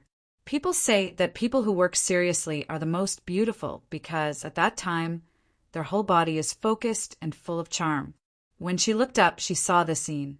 The corners of his mouth slightly curled up, the confident light in his eyes, and the fact that he was able to write as fast as lightning while remaining calm as usual, coupled with his resolute face and bright eyes, all of these attracted Hu Yan. At this moment, she felt as if there was a little rabbit in her arms that was jumping wildly. "Done!" With a wave of his hand, Yang Qindong, who finished the last stroke, laughed and said that it was done. He put down the hard pencil in his hand. Yang Duo couldn't wait any longer. She ran a few steps and came in front of her portrait. Immediately, she looked like she was in a daze. People say that the person who understands you the most is yourself. But this time, Yang Duo felt that this seemed to be wrong, because from the painting, she seemed to be seeing herself for the first time. It turned out that she was so beautiful. She wasn't the useless, stupid girl that the Wang family said was even worse than a servant girl. Yang Duo stood there in a daze. After a while, tears flowed down from the corners of her eyes. Yang Qindong's heart softened as he looked at her. He stood up and went forward to hug seventh sister in his arms. The painting is to show your most beautiful side and preserve it for later memories. But what we should do is to cherish the present, cherish our youth, your beauty, and all the good things we have. Seventh sister, if life in the Wang family is not happy, then leave there. Believe in sixth brother, I will let Wang go divorce you. There won't be any bad memories left. It was the most basic common sense to persuade people to reconcile and not to divorce. But now Yang Qindong was indeed persuading his seventh sister to leave her husband's family. In modern terms, it was divorce. But when Hu Yan and Xiao Yin heard this, they felt that the sixth young master was right. It wasn't abrupt at all, and it wasn't annoying at all. Seventh sister in his arms was clearly moved, but in the end, she clenched her teeth and shook her head. Sixth brother, I still want to try. Can you give me a bit more time? Yes, seventh sister will make the decision. Sixth brother just wants to tell you that no matter when, no matter what decision you make, sixth brother will support you unconditionally. Because in sixth brother's eyes, seventh sister will always be the best and most beautiful girl. As for the others, they can think whatever they want and see whatever they want. Even if Butcher Zhang dies, I won't eat that pig with hair. The originally very warm scene was indeed because of Yang Qindong's last proverb that broke the mood. For a moment, the three women all laughed out loud, and the atmosphere at the scene also became a lot more harmonious because of this sentence. The three girls each held the painting with their own picture in their hands. They loved it so much that if anyone wanted to snatch it from them, there would be a fierce struggle. Next, with the company of the three goddess-like women, Yang Qindong felt that life was extremely comfortable. Even time seemed to pass very quickly. What's wrong? It was already time for lunch. He brought the three girls, who had changed back to their original clothes, to the front of the crop field. The four of them personally plucked several stalks of potatoes, about 40 to 50 caddies. It was the first time the three girls had done something like this. Naturally, they were very happy and couldn't stop smiling. On the other hand, the East faction guards who were in charge of watching over them were very distressed.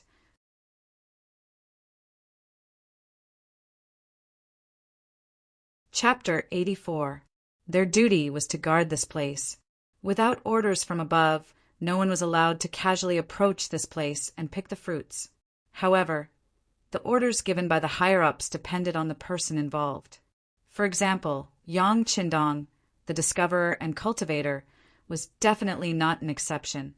The fields here all belonged to the Yang family, so of course he could do whatever he wanted, as long as it was not a large-scale harvest. Even the people of the East faction guards had no right to interfere. Each of the girls carried the freshly dug potatoes and returned to the kitchen with Yang Qindong. Ichiowa had already prepared everything they needed. Soon the aroma spread. At noon, the four of them ate until their stomachs were round and full. They were extremely satisfied. You have to learn to share. Good things can't be eaten by yourself. When you leave, each of you brings some for your family to taste. Yang Qindong smiled as he looked at Yang Duo and Hu Yan. Seeing how they looked as if their bellies were about to burst, he couldn't help but stretch out his right hand and lightly scratch the tips of their noses. This was originally Yang Qindong's habitual action. In the past, he often played like this with Xiao Yin. However, this time he was facing seventh sister Yang Duo and Hu Yan, who he had just met for the first time. Yang Duo was slightly better. She just treated it as her brother joking with her. However, Hu Yan's face immediately flushed red after being scratched. This seemingly habitual action by Yang Qindong was actually very intimate and flirtatious in her eyes. Only after he scratched her nose did Yang Qindong feel that his actions were somewhat inappropriate. However, the matter had already been done. It was too late to apologize. Instead, it would destroy this beautiful atmosphere. He immediately clapped his hands and said, "Sister Chioer, bring a few of the drinks that we prepared beforehand." Chioer complied. Then, a few servants carried a few transparent cups and placed them on the table. The cups were transparent glasses from the future. There were a few drinks that had already been prepared. The moment the things were placed on the table, other than Xiaoyin, who had already seen the transparent glass, Huyen and Yang Duo were once again shocked by the things in front of them. They realized that as long as they stayed in the Yang manor, there would always be all kinds of surprises waiting for them, and they were all existences that were far beyond their imagination. Don't just stare at the glass. Why don't you try this drink? Yang Qindong smiled as he looked at the shocked duo. You call this a glass? So exquisite, so beautiful. Huyen couldn't help but ask curiously. Yes, this is called a glass cup. It's an improved product of colored glass. It's more transparent and gives people a clearer feeling. As Yang Qindong explained, he picked up the glass in front of him and took a sip. Try it. The drinks inside are the real delicacies. I guarantee that none of you have tasted it before. Of course, no one had tasted it before. No matter if it was the apple juice, orange juice, peach juice, milk tea, or fruit tea placed in front of them. None of them had ever seen or heard of them before, let alone tasted them. The three women imitated Yang Qindong and began to taste it. They couldn't stop once they tasted it. In the end, they drank until their bellies were round and full. At this moment, they were a bit regretful. If they had known earlier, they wouldn't have eaten so much at lunch. Now that there was delicious food in front of them, they could only look and not drink. It was too much of a pity. The three women ate and drank their fill. It was already the middle of the afternoon. Only then did they feel that time had passed too quickly. Thinking that they were ready to go home, Yang Duo and Huyan's faces revealed expressions of reluctance.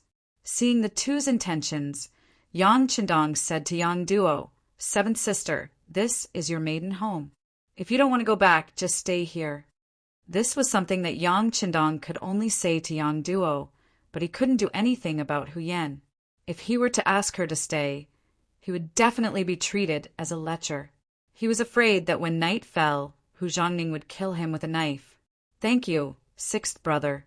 Seventh sister, I still have to go back. No matter what, I am still a member of the Wang clan."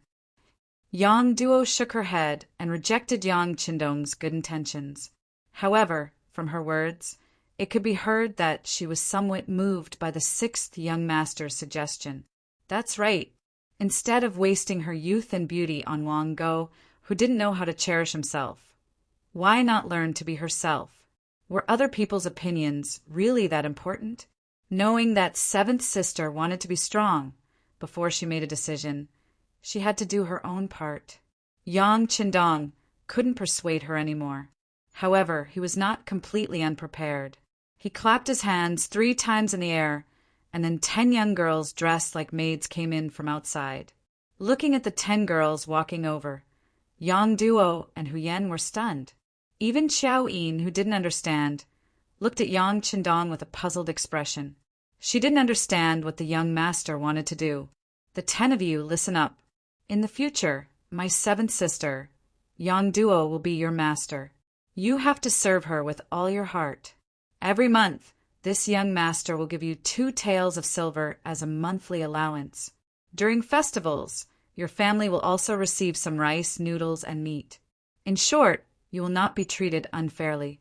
However, if I hear that 7th sister has suffered any grievances in the Wang family in the future, then each and every one of you will be punished. Do you understand?" After the 10 people stood in place, Yang Qindong's cold voice suddenly rang out. Yang Qindong, who was like a completely different person from before, unconsciously emitted the aura of a superior person, causing Huyen, who was watching from the side, to be a little dazed. How could this person change so quickly? Just now, he was like the sun hanging high in the sky, which could melt people. At this moment, he was like the cold wind of winter, making people feel a chill go straight to the bottom of their hearts. "We understand." The 10 girls all bowed and replied in unison. Only then did the chill on Yang Qindong's body disappear. He then looked at the stunned young duo and said, "Seventh sister, this is what sixth brother prepared for you. They will be by your side in the future. If you need anything, just call them. Sixth brother will settle all the expenses with them. Don't worry." With Yang Qindong's current financial resources, how many people couldn't be supported by him? It was just giving seventh sister 10 maids. It wasn't worth mentioning. As for Yang Duo, when she saw the 10 maids, she couldn't help but cry. When she married into the Wang family, there was a maid by her side.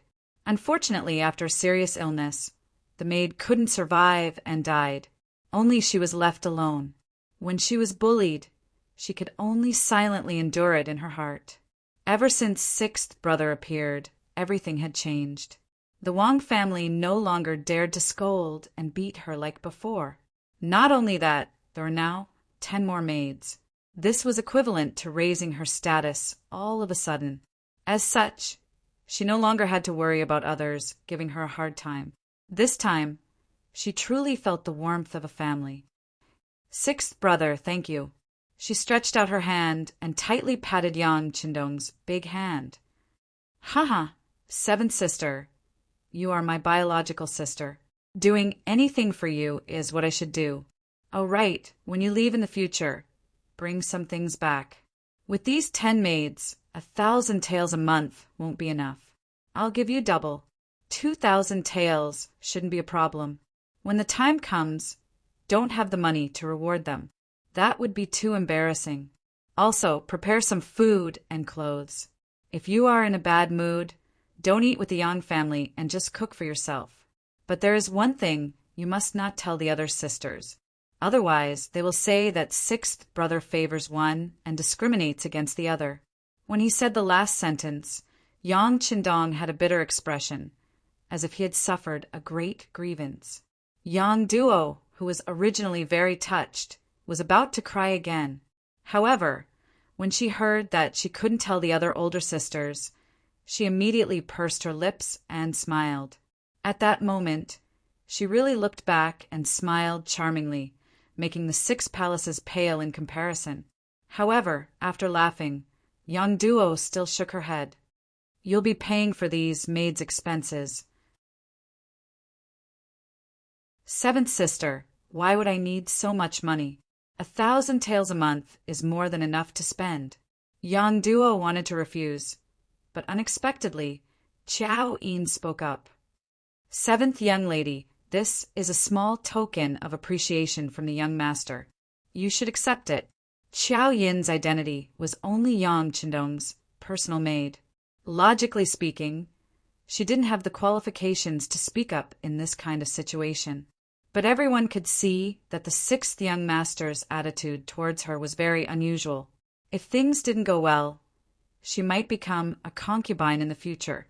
This was equivalent to marrying into the Yang family and becoming half a Yang family member. Who would look down on her then? Right. Seventh sister only needs to accept this from sixth brother. Save up the excess and use it as a dowry in the future. Yang Qindong chuckled. But when he said this, Yang Duo's face turned even redder. She even buried her head deeply. After dealing with Yang Duo's matter, Yang Qindong looked at Huyen. "Miss Hu, thank you for accompanying my 7th sister this time to relax.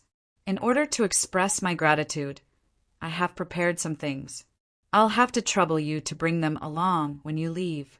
Yang Qindong didn't say what it was, and Huyen was smart enough not to ask. It was as if everything was in tacit agreement. An hour later, the 3 carriages slowly left the gates of the Yang village. There were 2 more carriages than when they came. Not only that, there were 5 maids standing beside each carriage. These were all going to follow Yang Duo back to the Wang family. It could be imagined that when these people arrived at the Wang family, Wang Go and that unreasonable mother, Lady Yen, would be shocked. Not to mention how Yang Duo was after returning to the Wang family. After Hu Yan entered the city, she separated from Yang Duo. Behind the carriage she was in, there was another carriage following. The coachman was Yang Lu. This carriage was a gift from Yang Qindong to Hu Yan. He said it was to thank her for bringing seventh sister out to relax. But as for the real reason, only the two of them knew.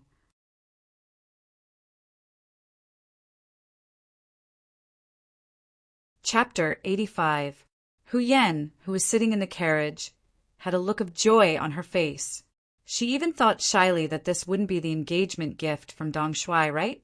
But she just didn't know what was inside. Was there the toilet paper that she promised her father? She was excited and worried all the way. When she arrived at the gate of the Hu mansion, Lieutenant Gao, who followed her, immediately asked the gatekeeper to find someone to unload the things. After the bags were unloaded, Yang Lu drove the carriage back, leaving behind Hu Zhangning, who had heard the news and rushed over with a look of surprise. Yan, what are these things? Don't tell me it's all toilet paper? Hu Zhangning asked in confusion. Father can see for himself. Daughter is tired and wants to go back to rest. She was holding a small package, which contained her white cheongsam and the sketch. In her opinion, these were the most important things. But after answering the sentence, Hu Yan didn't care what Yang Qindong gave her. She turned and left, leaving Hu Zhangning with a puzzled look. He had to let people carry the things into the courtyard first, and then look at them one by one. Needless to say, there must be toilet paper in the gift, and there was a lot of it. In the morning, the housekeeper of the Hu mansion and the housekeepers of the other ministers went to Yang village to ask for toilet paper, but to no avail. Then Hu Yan appeared. Presumably they were more or less related, so this thing naturally couldn't be left out.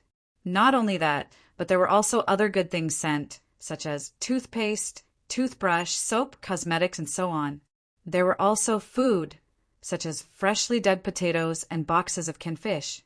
There were all kinds of flavors in the canned fish. With the geographical location of Qiqian City, fishing was not a problem at all.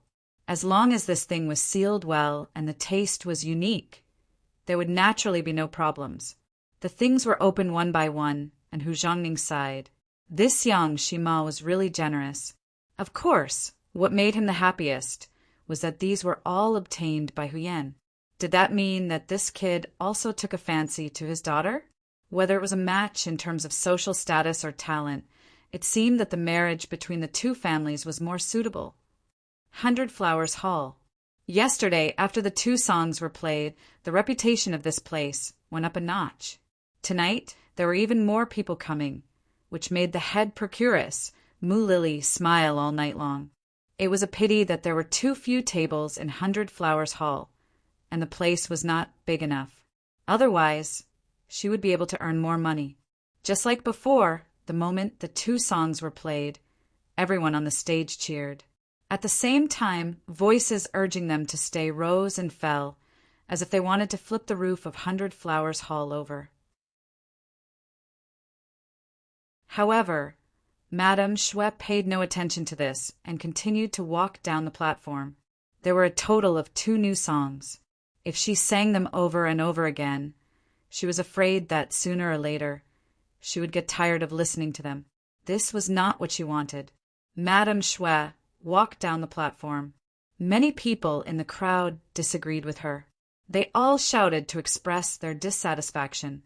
However, among the crowd, there was a man dressed in a brocade robe. He had a pointy mouth and cheeks that resembled a monkey's cheeks.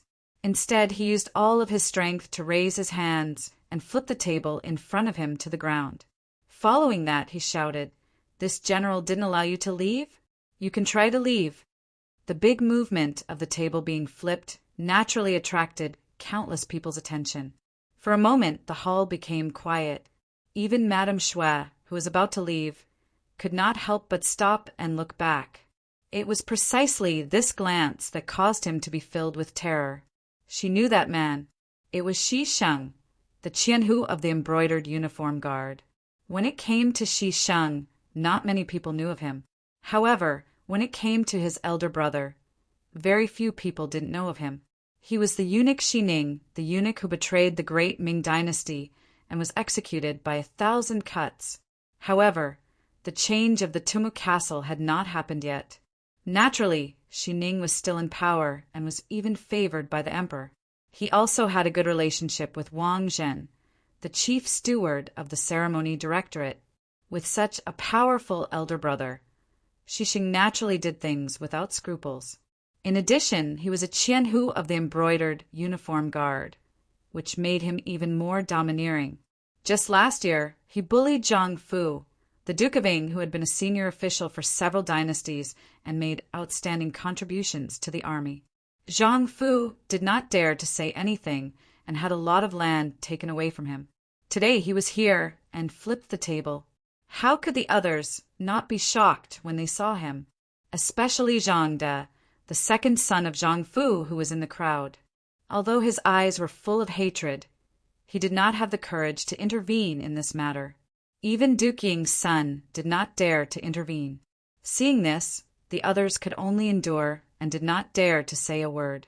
Shisheng seemed to be very satisfied with the way people looked at him. He laughed and pointed at Madame Shui, saying, "I haven't heard enough. Sing one more time." As an entertainer, Madame Shui had seen many things like this. However, she still felt nervous. She felt that Shisheng did not come just to listen to the song. He probably had other purposes. Since he was not as powerful, he had to obey.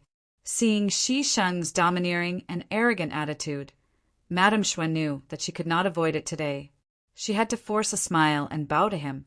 Then she turned to the stage. The procuress, Mu Lily, immediately arranged for someone to prepare a new table and send it to Shisheng. Shisheng then crossed his legs and raised his head, looking insufferably arrogant as he continued to listen to Madame Shui's song. "Your Excellency, Madame Shui's skin is really good. If I can hug her for one night, my life will not be in vain." The subordinate beside him flattered and looked at Madame Shui on the stage, drooling. "It's not difficult. I have to be on duty tonight. Forget it. Tomorrow is my day off. I'll come here to have fun for one night. By the way, check the person behind Baihua Hall. Tell him that I like this place and want to buy it." Shisheng said indifferently. Even Duke Ying had been bullied by him. She was just an insignificant entertainer. How could she jump to the top? "Yes, Your Excellency. I'll do it right away." The servant answered and turned to leave. A pimp who was serving tea to a guest at a nearby table had his ears pricked up. When he heard these words, he immediately revealed a look of fear. However, he quickly pretended to be calm. After thinking for a while, he went backstage. There was a limit to what a pimp could do. The benefits he could get from the kind of place he worked for were proportional. Baihua Hall's business was very good now, and they usually received a lot of rewards. However, if Madame Shui was replaced, they would get less money if something happened to her. They might not even be able to continue their business. For his own sake, he had to tell the procuress, Mu Lily, about this. Backstage, Mu Lily was looking at the stage with a worried expression. She was worried that something would happen later. As the big sister of the 100 Flowers Hall's procuress, she naturally knew what kind of person Shisheng was and what kind of morals he had. "Miss Mu." The pimp came to Mu Lily's side and whispered in her ear what he had just heard. Then Mu Lily's expression turned into one of shock. Her originally pretty face turned pale at this moment. What should we do?" Under Shisheng's threat, Madame Shui had to sing the 2 songs again. Fortunately, there were no more heckling. Shisheng walked out of Baihua Hall accompanied by several of his men. Everything seemed to be fine after the storm. Only Mu Lily, who had heard the news, knew that it was not that Shisheng wanted to stop, but that he had regarded Baihua Hall as his property. That was why he did not make trouble. Madame Shui went backstage, exhaled a long breath of fragrance, and wiped her forehead gently. When she saw Mu Lily coming from afar, she forced a smile and said, "Sister, I'm fine." "Well, it's not fine this time. It's serious." Mu Lily sighed and told Xiao Yushiwa what she had just heard from the pimp. "What?" Sure enough, Madame Shui, who had heard the news, didn't look any better than Mu Lily did just now. Well, sister, do you think our boss can sell Baihua Hall to Xisheng? If it's someone else, I don't know. But who is Xisheng? Last year, he even dared to occupy Duke Ying's fertile land, and nothing happened. I heard that the emperor punished them later, but now they have regained their prestige, haven't they? She did not say whether it was possible or not, but the comparison between Duke Ying and Madame Shui had proved her idea. What should we do? What should we do? Madame Shui was really anxious at this moment. She had thought that she could make more money as a young actress and a top courtesan.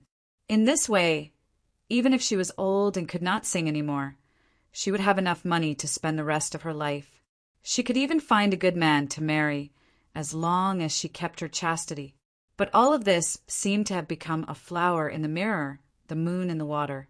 Once 100 Flowers Hall became Xisheng's property, with the other party's character, who would probably eat her up that very night. Then she would become a money-making tool. Once she grew old, she would probably become useless. Madame Shui shook her head desperately at the thought of all her efforts over the years. Her face was full of unwillingness. Yu Shui, I don't want to do this. Is this our fate? We can't change it. Didn't you see that when Xisheng stood out, no one dared to say anything? This is the general trend. We can't change it. Mu Lily hugged Madame Shui and cried bitterly together.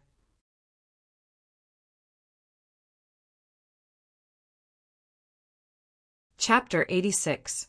No, there must be a way. There must be a way.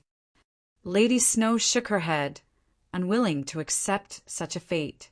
She had just learned 2 new songs from Dong Shui, and the whole capital knew about her. Seeing that everything was going well, she was unwilling to let her dream end before it even began. Yes, Dong Shui.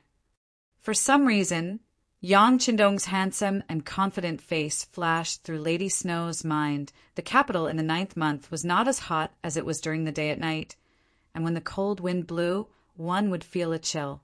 Outside the Yang village, Yang Qindong had washed up and was about to go to bed. At this time, Tiger's Mane's voice came from outside. "Young master, Lady Snow wants to see you." What is she doing here, so late at night? Hearing that Lady Snow was here, he looked at the time. The curfew should have started in the capital. It would be very difficult for Lady Snow to return to 100 Flowers Hall at this time. While Yang Qindong was still thinking about what could make a girl come to him so late at night, Tiger's Mane's voice sounded again.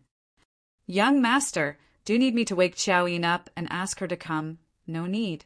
Yang Qindong waved his hand. He had arranged for Xiao Yin to go to bed first. In his own words, women were made of water. If they wanted good skin, they needed good sleep.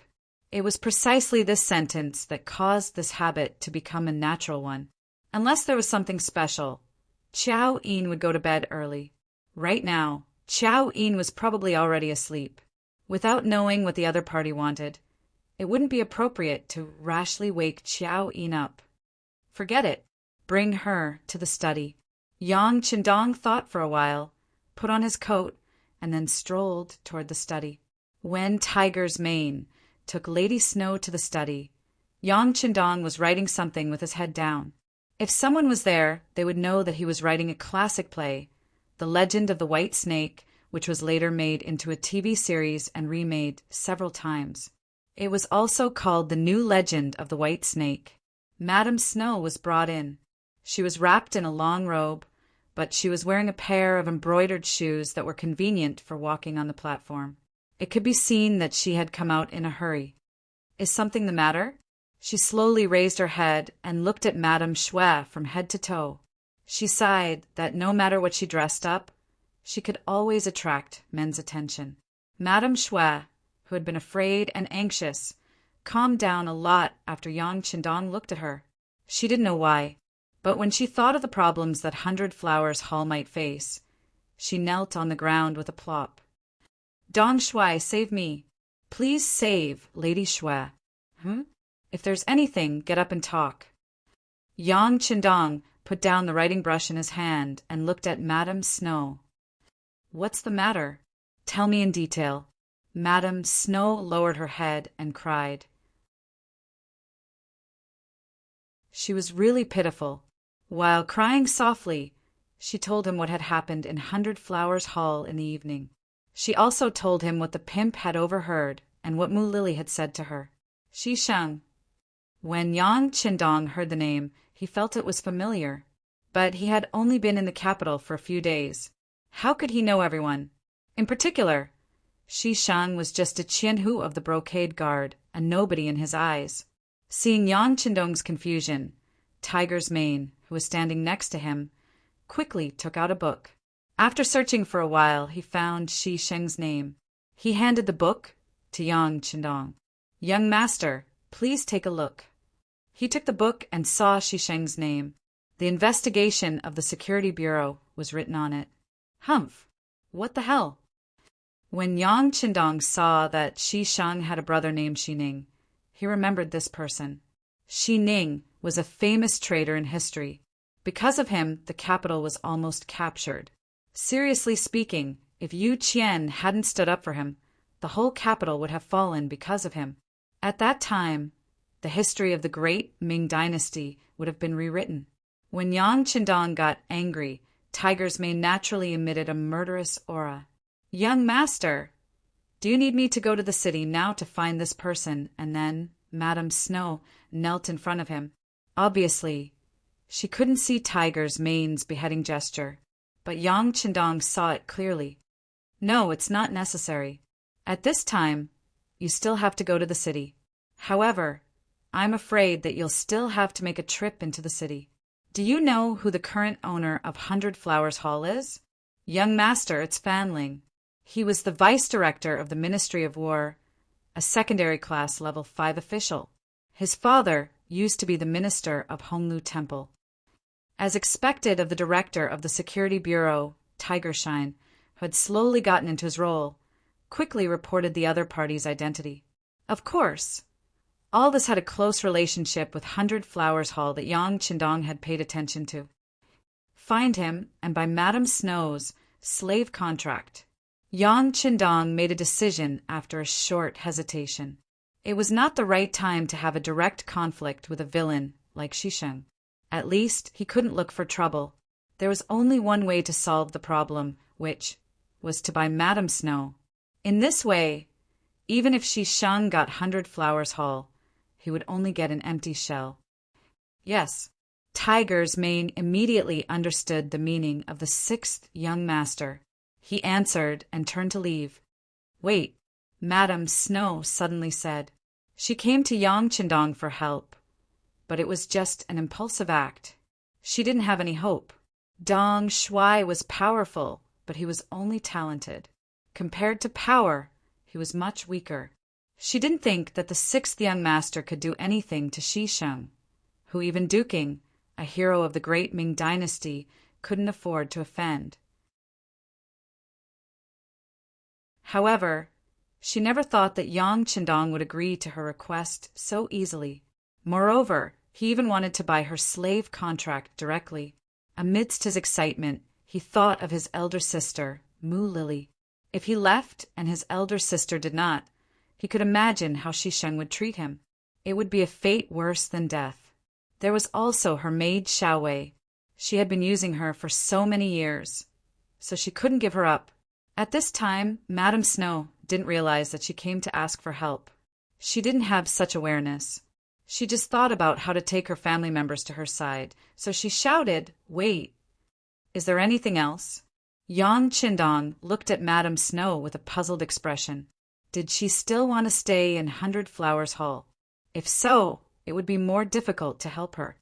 "Yes, please understand, Dong Shuai. This servant still has my elder sister Mu Lily and the maid Xiao Wei in 100 Flowers Hall. If this servant leaves alone," Yang Qindong understood that this was a loyal and affectionate Madame Snow. He liked this kind of person. He immediately said to Tiger's Mane, who was still standing there, "Did you hear that? There are 3 people in total. By their slave contracts. Don't be afraid to spend money. Go." Yes. Tiger's mane answered and turned to leave. As for how to enter the city in the middle of the night, it was not a problem for Yang Qindong, the #1 master beside him. The matter was solved. Although she didn't see the answer, Madame Snow couldn't help but trust Yang Qindong. Especially at this time, the confidence he showed made her feel infatuated. Only the two of them were left in the room. Suddenly, there was a very awkward and ambiguous atmosphere in the study. Yang Qindong was the first to feel the difference. At this time, he regretted that he didn't let Tiger's mane take Madame Snow to rest first, so he wanted to call for help. He knew that even if Tiger's mane wasn't here for the time being, Beta Persei, Yangtze, and the others would be outside. It could be said that whenever he needed, they would appear at any time. But for some reason, Yang Qindong didn't want to let anyone take Madame Snow away. In this very contradictory mood, he looked at Madame Snow and said unconsciously, "Well, I'll arrange for someone to take you to rest." This was obviously not an order, but a tone of negotiation. Madame Snow was delighted, but she quickly shook her head.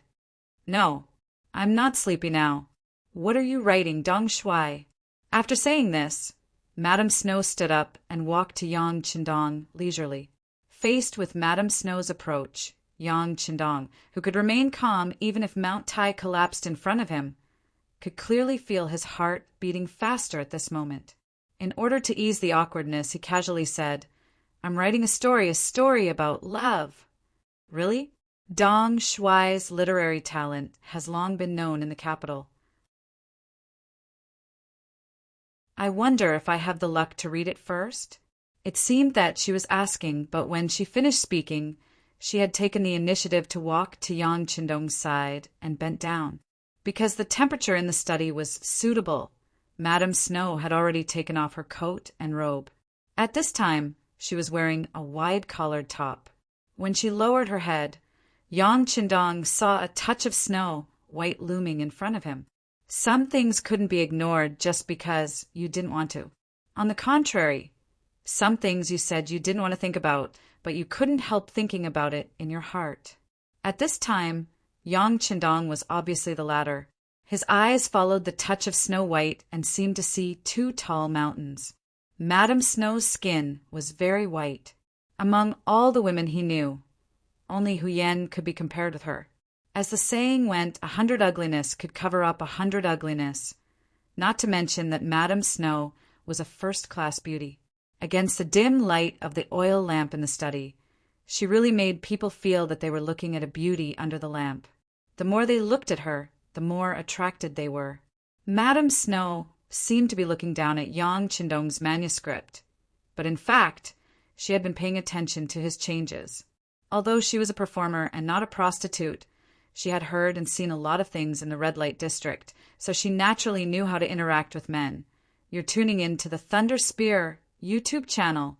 Don't forget to subscribe and join us on this journey to catch the most captivating stories.